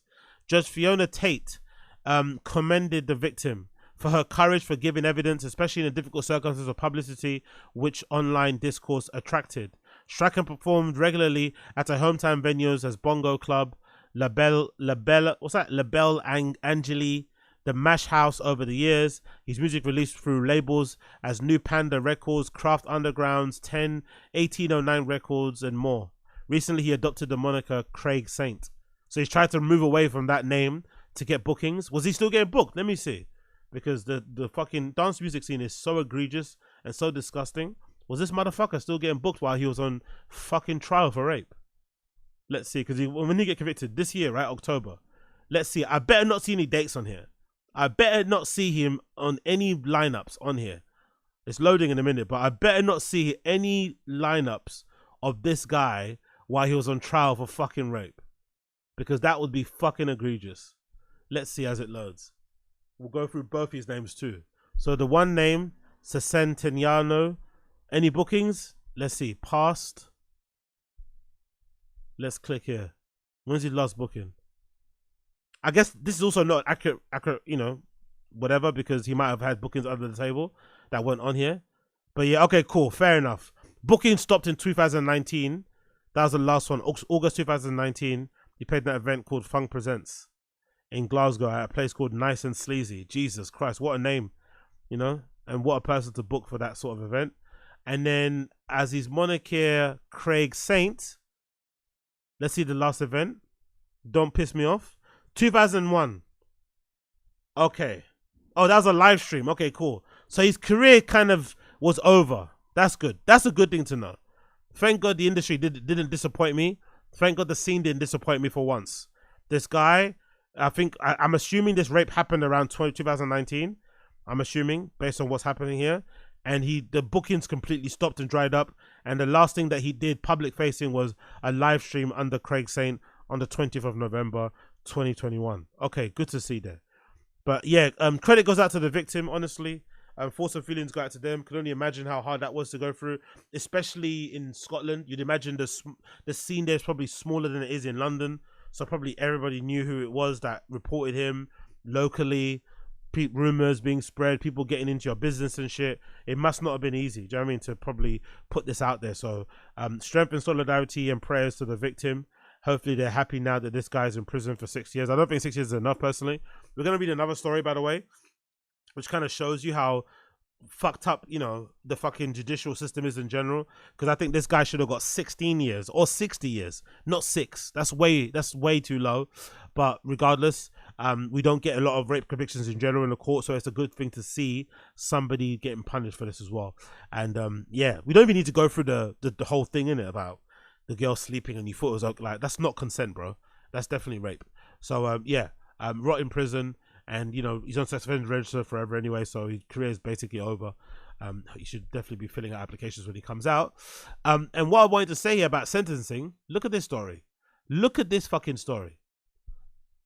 Police officer,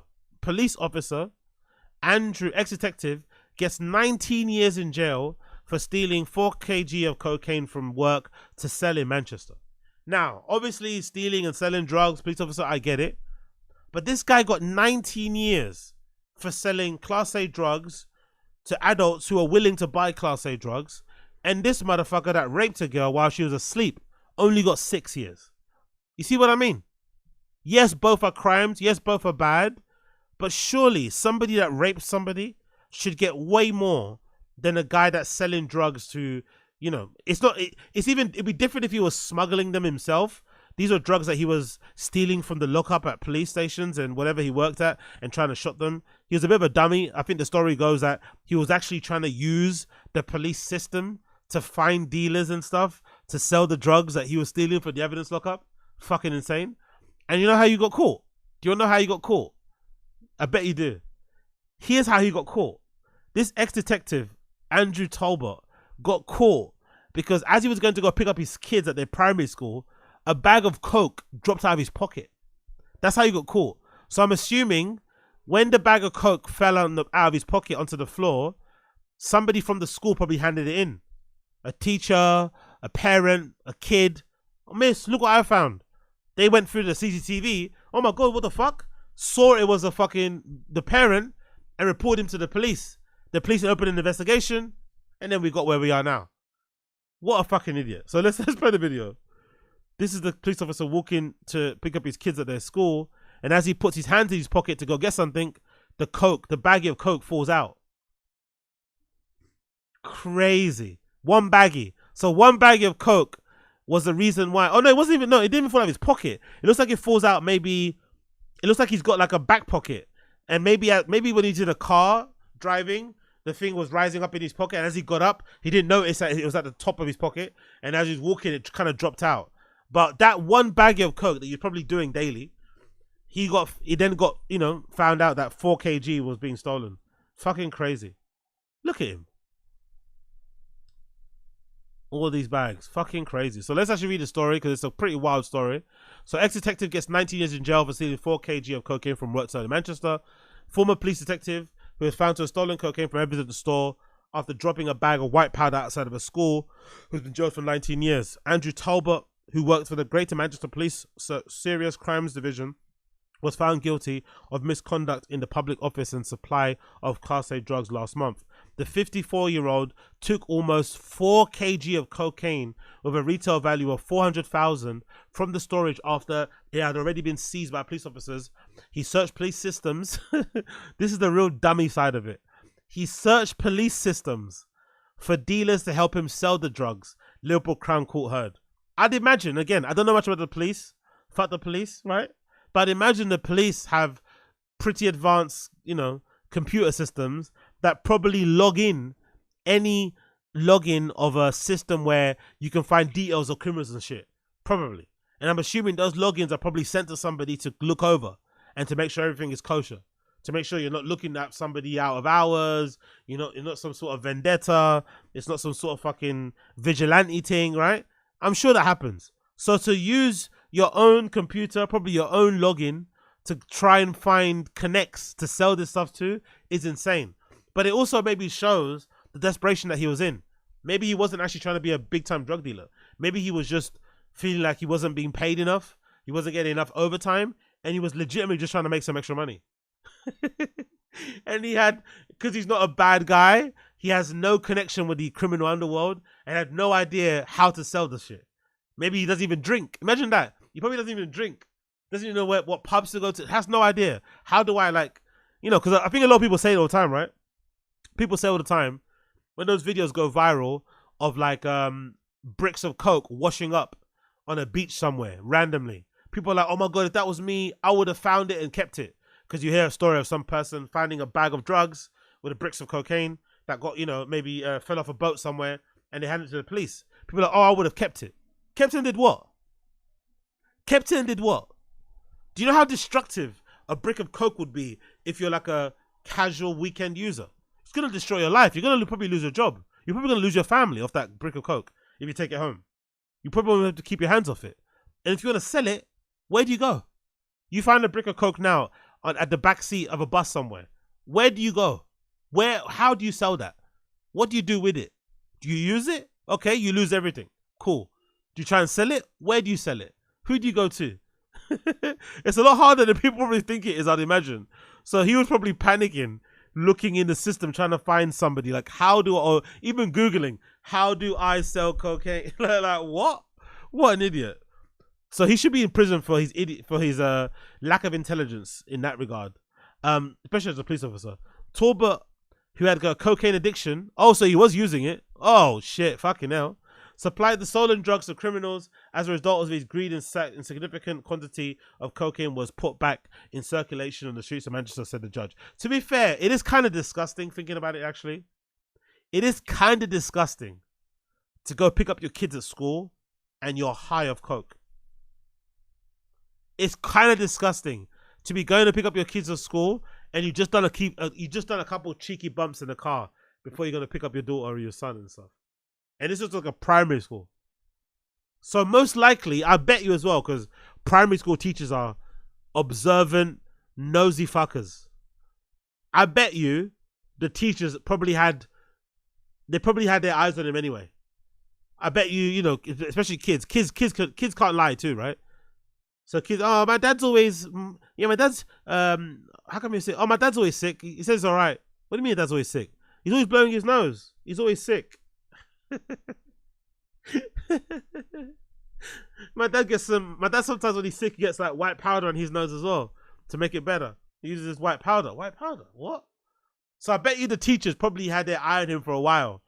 Maybe the teachers installed the camera with the intention of catching him doing something, So like he was probably doing too much anyway. This guy. Talbot was caught when he accidentally dropped a small bag of drugs outside his daughter's primary school in February 2020. They started the investigation then. He had no idea. That's the really bad mind part, isn't it? Like, I like that. That's how the police is really good. I like what they do there. They find out you did something. They don't arrest you straight away. They let you keep doing it and then arrest you and then show you video footage of you doing it. You know, it's like, fuck. They could have easily arrested him probably for that one bagging, but they didn't. Let him continue taking stuff out from the evidence locker. Let him continue accessing the login. Let him continue, you know. Let him continue. And then when the case goes to court, he's going to be done for. The school alerted the police, and Talbot was arrested after arriving at work with 26.8 grams of cocaine, as well as smaller amounts which were lower purity. So he was cutting it up as well. Yo, he was really trying to be that Breaking Bad guy, innit? Snap bags and a piece of paper with exhibit references for Operation Cosmetic, which investigated a nationwide supply of cocaine, were found in his car. 3 bullets were found in his home. So he got bullets just in case. He had baggies, pieces of paper. James Lake, prosecutor, said he accepted that he attended the property store and he would take pocketfuls as much as he could fit into his pockets. Talbot supplied the drugs between 2018 and 2020. He previously admitted several other charges, including possession of cocaine, possession of ammunition without fire. I wonder why he thought he could get away with that. Surely police locker rooms would have... Surely everything in the police locker room has been accounted for, down to the individual baggies. They probably weigh every single one. Surely there's cameras in there, and surely there's like a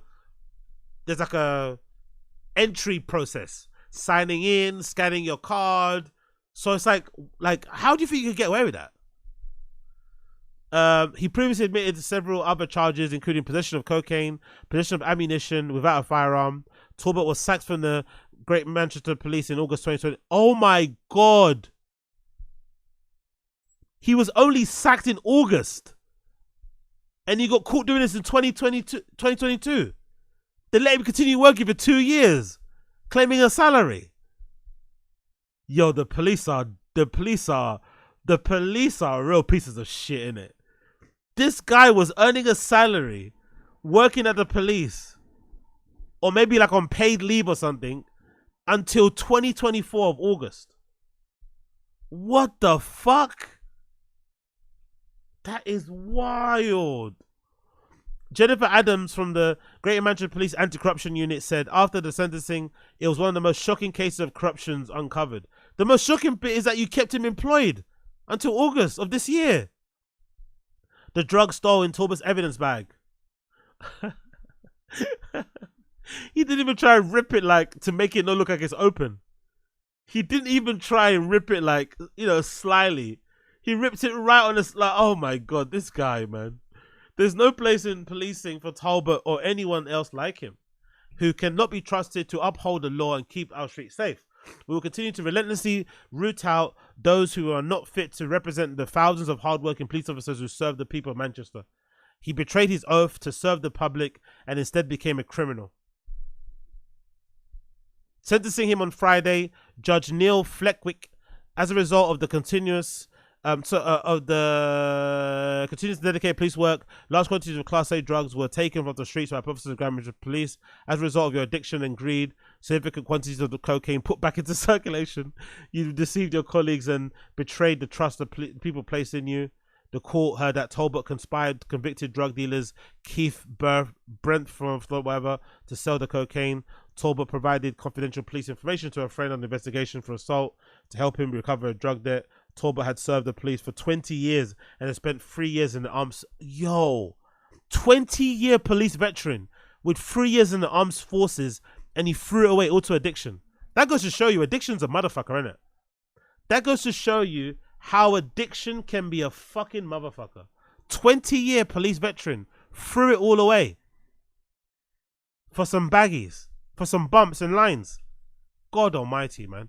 What an absolute idiot. But again, like I said, this guy sold some drugs to people who like doing drugs and got 19 years in prison. Right? Got 19 years in prison. This guy rapes a girl while she's sleeping and he gets 6 years. Fuck the judicial system. Fuck the judicial system. Fuck it, fuck it, fuck it. But again, what do I know? Absolutely nothing. What are you guys saying in the stream chat here before I continue? What are you guys saying here? Bro was coming into work and he was the meme. Makes sense that it was a pandemic. People were moving. Yo, yeah, true. Good point. People were moving crazy then, isn't it? You're right. You're fucking right. I could imagine police officers' numbers are probably getting cut. Not a lot of overtime. Yeah, I can imagine because he's 20-year police veteran.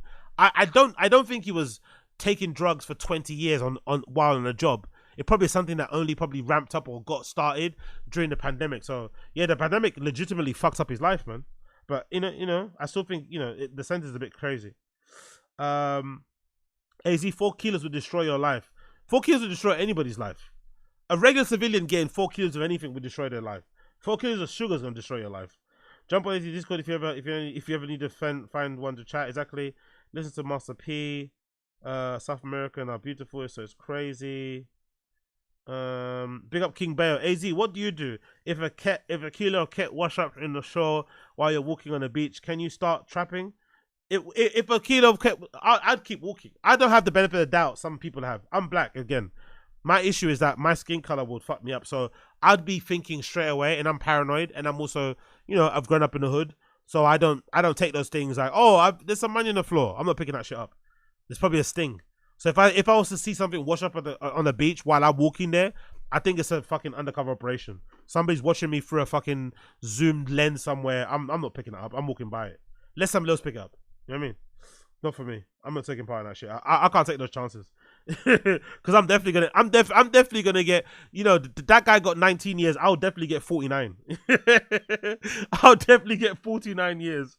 They would not give a fuck. They'd slap that shit on me so fast. So anyway, let's continue. Talking about drug addiction.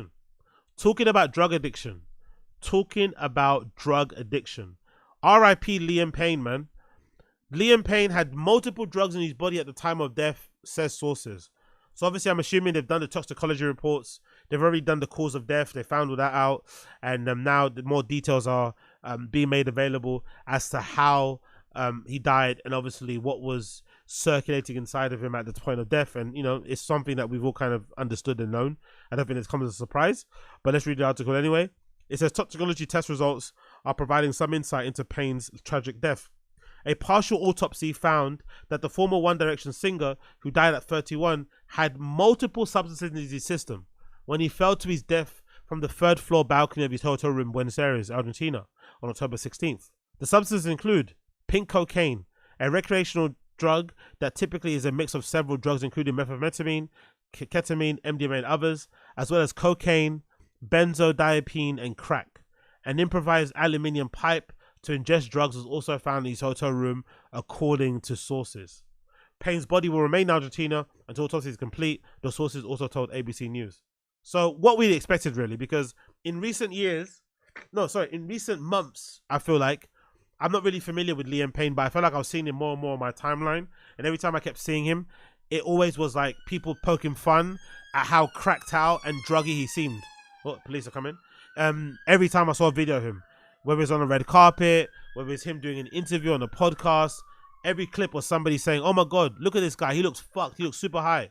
And obviously, if you've been on it yourself or you've been around people, you could have told immediately, okay, cool, this guy's definitely on something. So when his death was announced, it came as no surprise because it seemed like, to me, from the outside in anyway, at least, he was crashing out. He was going through a lot, and it was only going to end one way, unfortunately, especially if no one was able to kind of intervene or he wasn't really open to the help and advice. But one thing I was surprised by, when they released the pictures of his room after his death, you obviously saw what was there, the foil, the little box of like the Dove soap and shit, blah, blah, blah, and the candle. But I was honestly generally surprised to not see there was a lack of drugs there, even drug paraphernalia outside of the foil. Because I assumed he was in there just like getting fucked the whole time. But there was a real lack of stuff. You didn't see baggies. Sorry. You didn't see like cards. Stuff that you would see if you went to like an afters. Like to show, okay, people are here doing fucking drugs. There was a real lack of it. So I always wonder, I wonder if when his body was found, somebody took that shit. Or whether or not he had all that shit in his pockets when he fell over anyway. Because there wasn't really a lot. Yes, there was the foil. Yes, there was a candle, which I'm assuming he was using as a way to kind of, smoke whatever he was trying to smoke. But there was a real lack of other bits and pieces, which is real sad. But the pink cocaine thing is not a surprise. If you've listened to my pod, you would have known I've covered some of that. Vice have a really great video about it. I think it's I think it's a Vice video about how popular pink cocaine is in Colombia, and I think in Colombia anyway, in general, cocaine there is really, really cheap, obviously, because they're the source. So the closer to the source you go to any type of drug, you're gonna get it way cheaper. But the pink cocaine in that scene is also cheaper. So weirdly enough, pink cocaine is kind of like, I guess, similar to how people are now doing loads of ket here in the UK because it's cheaper than other drugs to party on. But pink cocaine specifically they do, and they like to do in South America because it's a bit of a psychedelic as well, because they mix everything. And I remember in the Vice documentary, it was pretty scary because the guy literally he's just eyeballing. He's just putting everything in a bowl, adding fucking, a bit of food coloring to make it pink, and then bang, mixing it together. There's no rhyme or reason. So whatever batch you get is whatever the effects you get, but there's no there's no dosage, there's no whatever.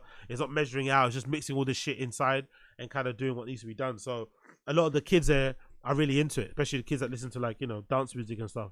They love to fucking do it. So it's no surprise he had it in his body, because obviously he was in South America at the time, so I'm assuming that was probably very easy to get hold of, and then obviously all the other stuff as well. But the funny thing is, I was wondering, when I saw this autopsy, I was thinking to myself, I wonder how many people who are nightlife folk, who like to go out, who like to party, I wonder how many of regular people in general, if they were to have an untimely death and a toxicology report got done, I wonder how many of us out there would have the same autopsy, would have the same stuff circulating in our veins at the point of death. And I wonder how heartbreaking that would be to our friends and family, like, to find out that, for fuck's sake, this guy was a mess, not only when he was alive, but he was also a mess at the point of death. Like, God almighty. You know what I mean? Like, that's the really sad and unfortunate part about it. It's like, some of us do this stuff recreationally to let our hair down, have some fun. But other people, obviously like Liam Payne, he was going through a really tough time. He was probably doing that to numb himself from the pain. That's the really sad part. Some of us are doing it to rave. Other people are doing it legitimately just to function, just to get through the day. That's a really, really, really heartbreaking side of this whole thing, in my personal opinion. But what do I know? What do I bloody know? But RIP to Liam Payne regardless. RIP to Liam Payne regardless. I'm sure that hurts everybody involved. I'm sure it does hurt everybody involved. I think I actually read a story recently. I think I might have read the statement about his sister, which is really heartbreaking.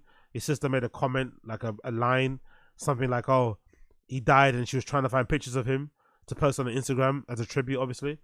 And she made a note of like saying that, oh, how weird it was. They didn't have a lot of pictures together. But then she remembers that, oh yeah, my brother was like a world famous pop star and was in one of the biggest bands in the world. And she never wanted to make her brother feel like whenever they were hanging out, that she was also acting like a fan. She wanted him to be relaxed and to be chill and to kind of not be Liam Payne, the One Direction guy. So she purposely went out of her way not to ask for pictures with her brother, right? So, but unfortunately now in his passing, they don't have a lot of pictures together to remember him by. So that's got to be tough, man. That's got to be fucking tough, So RIP to Liam Payne, same way. RIP to Liam Payne, same way. Fucking tragic regardless. Absolutely fucking tragic, I swear to God. Absolutely tragic. Let's continue. Unfortunately, on the subject of pink cocaine, let's talk about Diddy. Sean Diddy Combs named in 7 new lawsuits, other celebrities also involved. It just doesn't stop. It really just doesn't stop. It feels like every other week there's a new lawsuit popping up. Absolutely crazy. Lawsuits coming out of the wazoo. 7 new civil suits have been filed against Sean Diddy Combs, including 2 from accusers who say they were minors at the time they allegedly were assaulted by the music producer. This is becoming more of a pattern I'm noticing. I'm noticing less and less people coming and saying that they were R-worded, and more people saying, hey, this happened when I was a child. This happened when I was a teenager, which is really, really spooky, really bad, really sad, and kind of just puts this whole story into a whole other place, That's the really sad thing about this whole situation. Like, oh my God, what the hell is going on here? For the first time in a year-long wave of litigation against Combs, other celebrities are cited and accused in participating in alleged assault. In a lawsuit filed by Jane Doe, she states that she was 13 in 2000 when she was invited by a limo driver to attend an MTV Music Awards after party thrown by Sean Combs. After consuming a beverage, Joe complaint states that she felt drowsy. She looked for a place to lay down. Sean Combs, joined by an unnamed male celebrity and an unnamed female celebrity, came into the bedroom where she was resting. 13 years old, by the way. 13, remember that. This person allegedly was 13. "You are ready to party," Sean Combs told Jane Doe, according to the complaint. The unnamed male celebrity proceeded to rape Jane Doe in her lawsuit states, while Combs and the unnamed female celebrity watched. Combs then raped Doe as the other two celebrities watched. When reached for comment, representative of Combs referred to CNN to a previous statement from the attorneys in which they denied the allegations in 6 other lawsuits filed last week. Mr. Combs' legal team have full confidence in the facts, their legal defenses, and the integrity of the judicial process. Combs' attorney said in a statement, "In court, the truth will prevail, and Combs has never sexually assaulted anyone, adult, minor, man, or woman."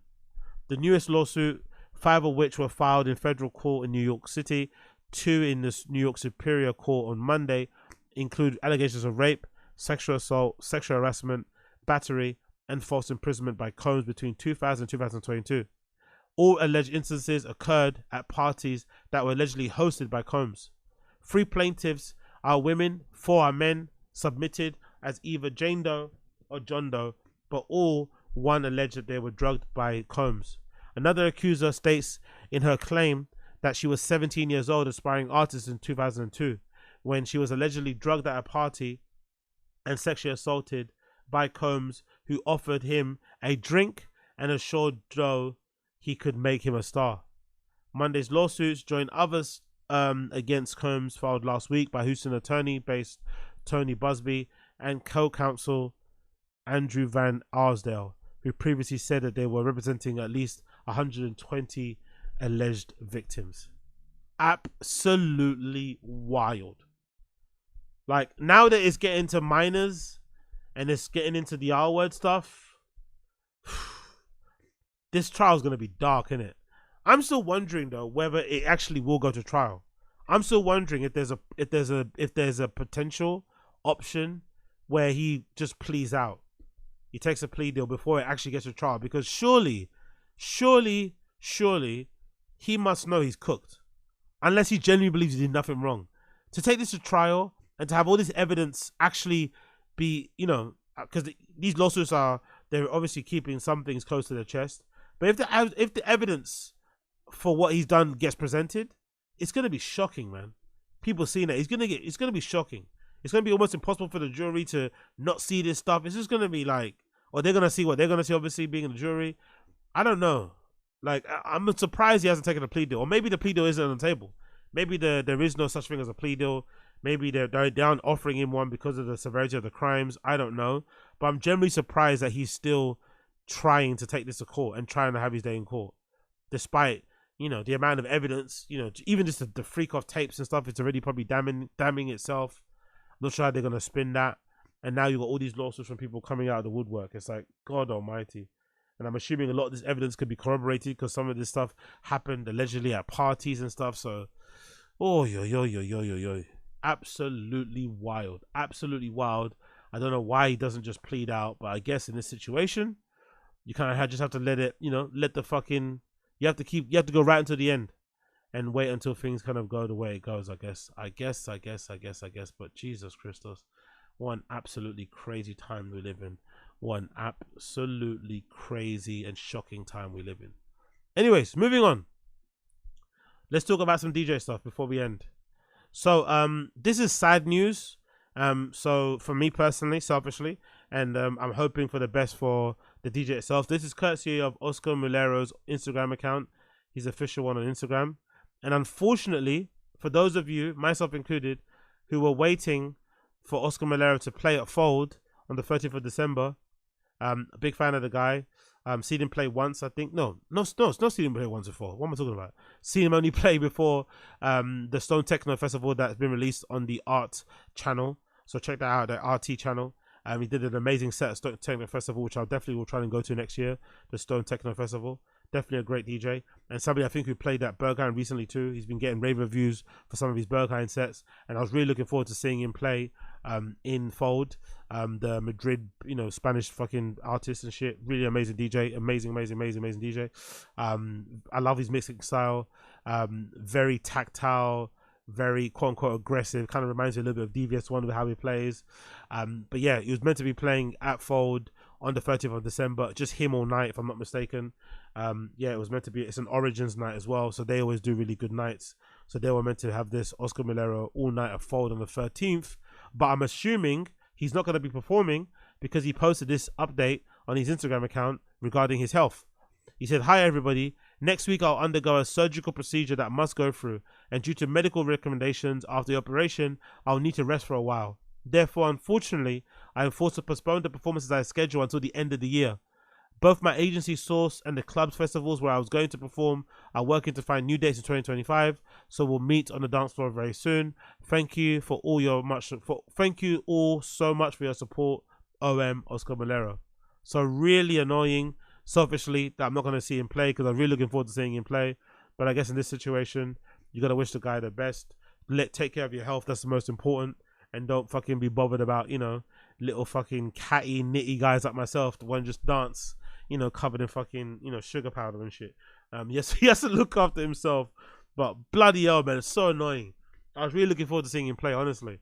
I feel like Fold don't do this often. They only do it for some of the bigger DJs, but they're usually sick. When it's like, I forgot the last person I went to go see who did like an all-nighter, but usually, it's only the big dogs that get the fucking all-nighters because they're the only ones that can probably command the fucking attention or the demand and get tickets sold. But just imagine how sick it would have been to go to Fold and see Oscar Mulero on that sound system in that space playing all night long. Especially after all the reviews I've seen of him playing at Berghain and shit. I was so looking forward to it, but unfortunately it looks like it's not going to happen. So I'm assuming this date will probably still go forward. They'll probably find a replacement, but it looks like Oscar Mulero is unfortunately going through something and has to take some time off. So we won't be seeing him play anytime soon. Get well soon, Oscar Mulero. Get well soon, Oscar Mulero. Moving on with that one, I want to mention this also. This is courtesy of RA. It says AlphaTheta, which is now the new name for Pioneer, unveils a new all-in-one DJ system called the XDJ AZ. By the way, AlphaTheta is a horrible name. Horrible name, but it is what it is. Mergers are going to merge. The 4-deck system is priced at £2,799. Definitely something I plan to get. I've said already before that I'm a big fan of this guy called DJ AG1. I've had his idea before already, but he's gone very popular with it already. I think I had the idea during the pandemic when all of my bar pub gigs dried up completely, and now that we're out of the pandemic, I'm not getting rebooked again at these clubs because I think some of these clubs discovered that they survived with Spotify.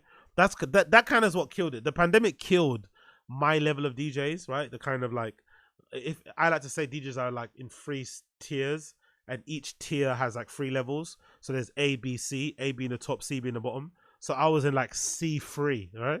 My level of like being a C3 DJ that plays in pubs and clubs and, let's say pubs and bars for the most part, and gets paid like $100 or £100 or maybe in drink tokens. That level of DJ got killed because of the pandemic. Because I think pubs discovered, especially because you weren't allowed to have music or people dancing, you could just have a good playlist. They discovered that they were able to keep the lights on and have the same amount of people coming into the bar, or still buying booze with a Spotify playlist. And then people like myself were not needed anymore. So bang, so you save £100, and you times that by however many people you have during the weekend or any given month, you saved a bunch of money. So unfortunately, people like myself have to find some other ways to get attention. So I was thinking for the longest time, why don't I buy one of these all-in-one DJ controllers, these proper ones, not the ones I have, because I have one of those DJ controllers. I got like a SSB3. I forgot is that what it's called? It's SS something. I forgot the name of it. One of the entry-level Pioneer ones I bought ages ago. So it's good to mix at home and practice and to like record SoundCloud mixes, but it's not the best to go take outside because you always need a laptop with it. But at least with the all-in-one units, they mimic an in-club setup. That's what they mimic. So you have like legitimately 2 CDJs, and you have a 4-channel mixer, and all you need is just to plug in your USB stick with all your songs on it, record box configured and stuff, and it plays straight away. And so all you need basically is speakers. You don't even need a laptop. Laptop is not needed. You can have one if you want to use it like Serato and shit, but you don't need to have a laptop, which is fucking sick. So you can use one of these things to play outside in the streets with. That's what I was planning to do. Just have my all-in-one system, rock up outside of a station or somewhere down the street somewhere, and just have a big speaker and just start playing some tunes on the weekend like a fucking idiot, right? That's what was my plan. I was a bit shy about it in the first place, and obviously this DJ AG1 stepped up, and now he's garnering a lot of attention, but I really want to do it. So I think in the future, I would definitely save up for one of these things. And obviously it's nice to have at home as well to practice, because, you know, I don't like to look at the laptop all the time. When you're mixing at home, it could be annoying. But I think in general, it'd be really, really good to utilize something like this when I'm playing out, you know? And obviously be able to kind of, you know, maybe from time to time throw a random warehouse rave here and there. But I really am wanting to go down the path of like doing the whole DJ busking thing. It's a bit cringe. It's a little bit embarrassing, don't get me wrong, but what else am I going to do? Do you know what I mean? I'm not going to sit around and fucking email a million clubs for sets and stuff, because that's lame and a waste of time. And personally, I'm more about playing in front of people, don't care where it is, than I am about, making sure it has to be in a nightclub. Do you know, I don't really give a fuck in that regard. It's about, you know, being able to play for people. So imagine, you know, walking down the street somewhere and you see me on the side of the street blasting fucking Ski Mask, right? Blasting some Ski Mask tune, you know, at fucking 10 in the morning while you're getting your fucking cereal, while you're buying your eggs, like, fucking hell. You know, like, buskers are worse at bad enough anyway, right? When some shitty busker person, but imagine me, full blast, right? Full blast, playing some dance while you're on your way to do your grocery run. Like, I want to do it, but I want to do this also because I feel like if I get a DJ unit like this without a laptop, people are less prone also to ask for a request, because I don't have a laptop. You know, I just have a USB stick with some tunes on it. But I feel like if I rock up with a place, something with a laptop, like, oh, you haven't got the internet on this. Play this, play that. It's like, no, I'm not playing anything. I'm going to be here for a couple of hours. I'm going to play something until the police come. Then I'm going to leave, you know? And all I need is just to buy like one of those, you know, one of those powered speakers. That's like it's already got an amp inside it already. So I think they might be called preamps. Something I don't know. Maybe it's called a power speaker. I forgot. But it's a speaker where it's already got an amp built inside it. They use them for like barbecues and shit, or like fucking, you know, protests. So I'm gonna be having that at the bottom and just be banging out the tunes. I'm definitely gonna slowly end up turning into like that old African Caribbean uncle that rides around his bike with a Bluetooth speaker. You know, that's what happens in life, isn't it? The older you get, the more you just end up being like the older version of other black guys you see on the street who you think you're better than and you get embarrassed by. But slowly and surely, I'm gonna end up being like one of those type of guys, you know? Riding around on like a low ride bike with like the Bluetooth speaker blast, like just creating mad noise pollution. That's what I'm gonna do. But fuck it, who knows? Maybe doing that, someone from Berghain will see me play and want to book me. That's a dream. It's like when we were kids. When we were kids and we were playing football in the cage, we'd be like, yeah, man, one day, you never know, man. Arsene Wenger might be in a cab somewhere. His cab breaks down in front of this cage when we're playing football, and he sees us. He's gonna sign us for Arsenal. It's like, what? Like, what? But that was how naive and like, you know, starry-eyed we were, man. We literally think, yeah, you never know, man. Some you know, some scout from Real Madrid might just walk by this fucking council estate in Custom House and see us playing in here and be like, yeah, man, that kid there in the red boots, he looks like someone that could play. So you never know, someone might see me on fucking Dawson Kingsland, outside Dawson Junction Station playing my tunes. We go, okay, cool. This is the guy, man. Let's get him booked up. Let's get him playing on the festival circuit. Let's get him a residency now. AlphaTheta has released a new all-in-one DJ system, priced at $2,799. The XDJ AZ. By the way, look at the name. This is made for me. XDJ AZ. It's made for me, bro. XDJ AZ. Come on, bro. I have to have this. It's a 4-deck system that expands on the features and usability of the Pioneer XDJ XZ. It inherits the layout and the feel of a CDJ 3000 multiplayer and the DJ A9 mixer. It has been a busy month for AlphaTheta. The firm unveiled the DDJ GRV6, a 4-channel DJ controller on October 8th, and the HDJ F10 wireless DJ headphones October 10th. First, sorry. So this is the pictures of it. You can see here. You know, 4-channel controller, mixer that you all know, effects panels and shit. Easy goes. I'm sure if you've used a controller or if you've used a bit of DJ equipment from Pioneer, you know. The screen that you'd have on the top of a CDJ is just placed in the middle. so you can see all the stuff from 2 decks and shit. It's pretty cool, pretty fucking cool. Not gonna lie, I'll definitely something that I want to cop sometime in the future. Definitely something that I want to cop sometime in the future. Okie dokie. Moving on. Let's talk about Tyler the Creator at the end of the podcast. Tyler the Creator is trying out. Tyler the Creator is about to put out a new album, mate. New album announced by Tyler the Creator. I'm really fucking stoked. I'm really excited. He's one of my favorite artists. Definitely one of the only true artists left at the moment, especially within his age range, especially within this new generation. Definitely somebody that takes his craft very seriously. I love the fact that he disappeared for a while. It felt like on social media, at least anyway. Got low and just put out and just, you know, was clearly cooking up behind the scenes. That's what I love from my artists. I love artists to be artists, not to always be on the timeline, taking part in gender war debates, culture war debates, just annoying people on social media in general. Instead, he got low and he actually concentrated on doing the thing that he's actually talented in doing, which is obviously making music, creating great visuals and shit, and putting out great bodies of work. And the funny thing about it is the fucking turnaround. The turnaround is crazy. The turnaround is crazy. He announced it when he announced it in October 16th, and the album comes out on the 28th, literally next week. And I also love the fact that he's dropping the album on a Monday or Tuesday, which is really refreshing. I've always been annoyed with Friday releases. I think the whole reason why they changed dates of album drops from Mondays and Tuesdays to Fridays was a way to kind of combat piracy, I think, if I'm not mistaken, to make sure that everybody globally got the albums on the same day, will limit or kind of reduce the amount of the possibility of it getting pirated. But nowadays that doesn't really matter.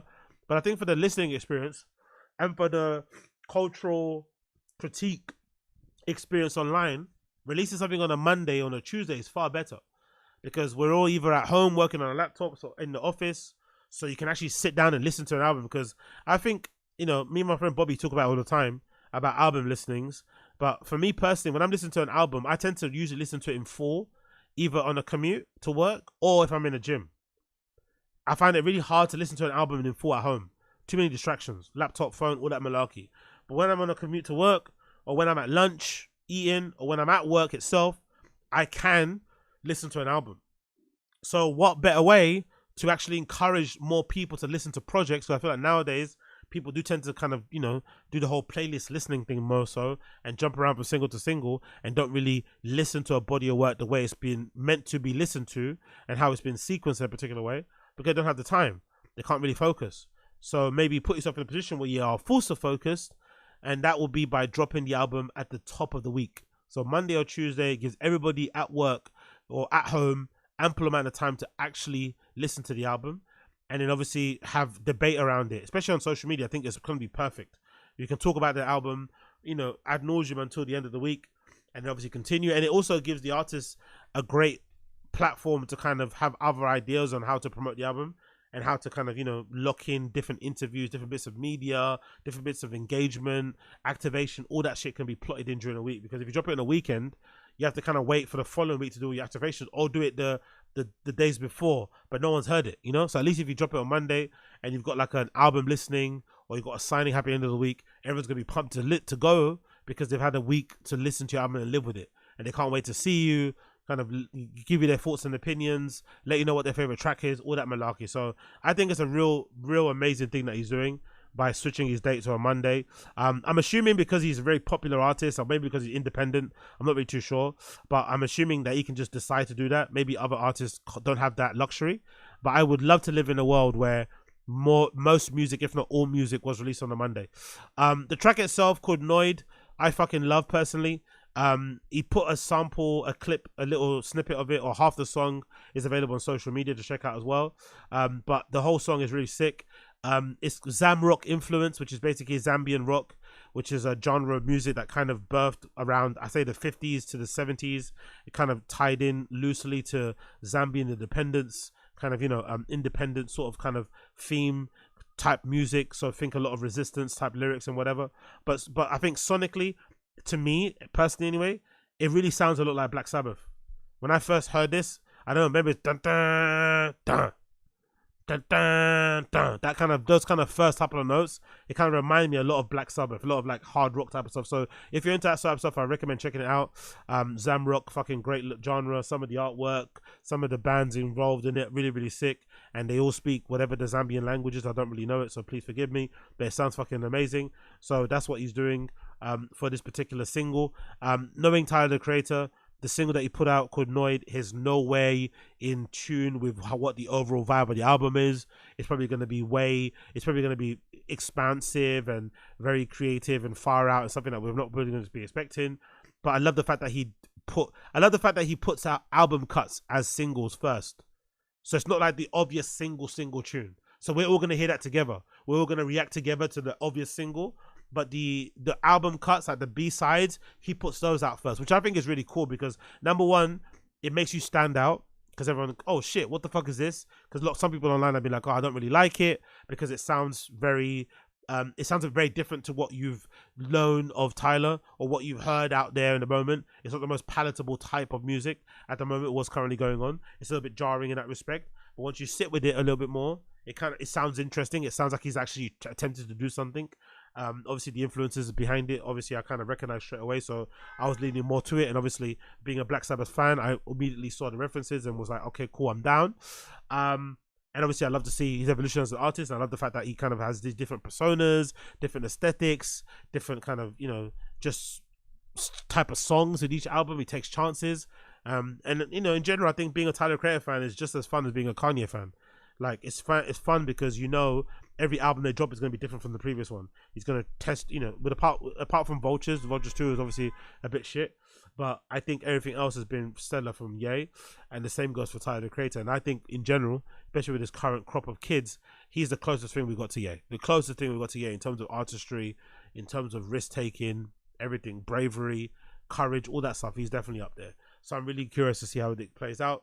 And obviously the video itself features Io Edinburgh as well. She's in it too. Really, really cool scene there.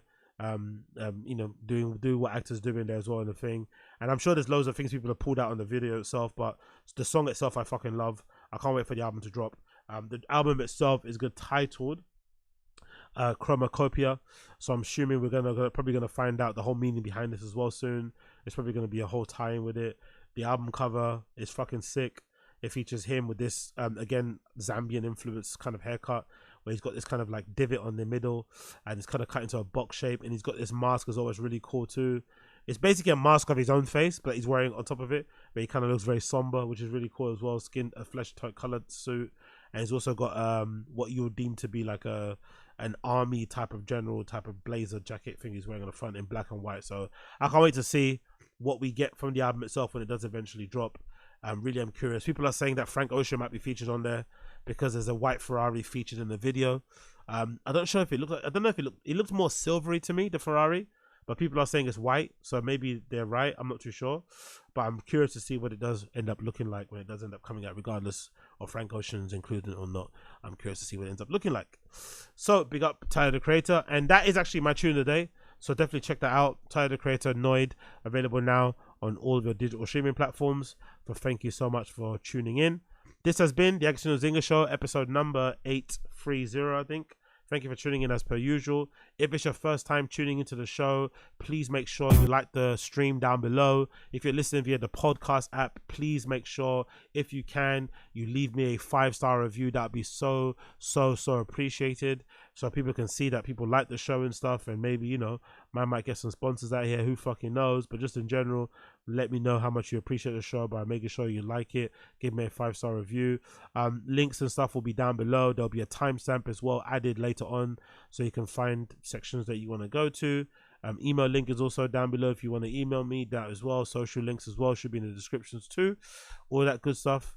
And you'll be hearing the song of the day playing underneath my voice. You listen to the audio side of the podcast. But for now, I'm going to love you and leave you. Random show coming up right after as well. So be on the lookout for that. Random show coming up as well soon after.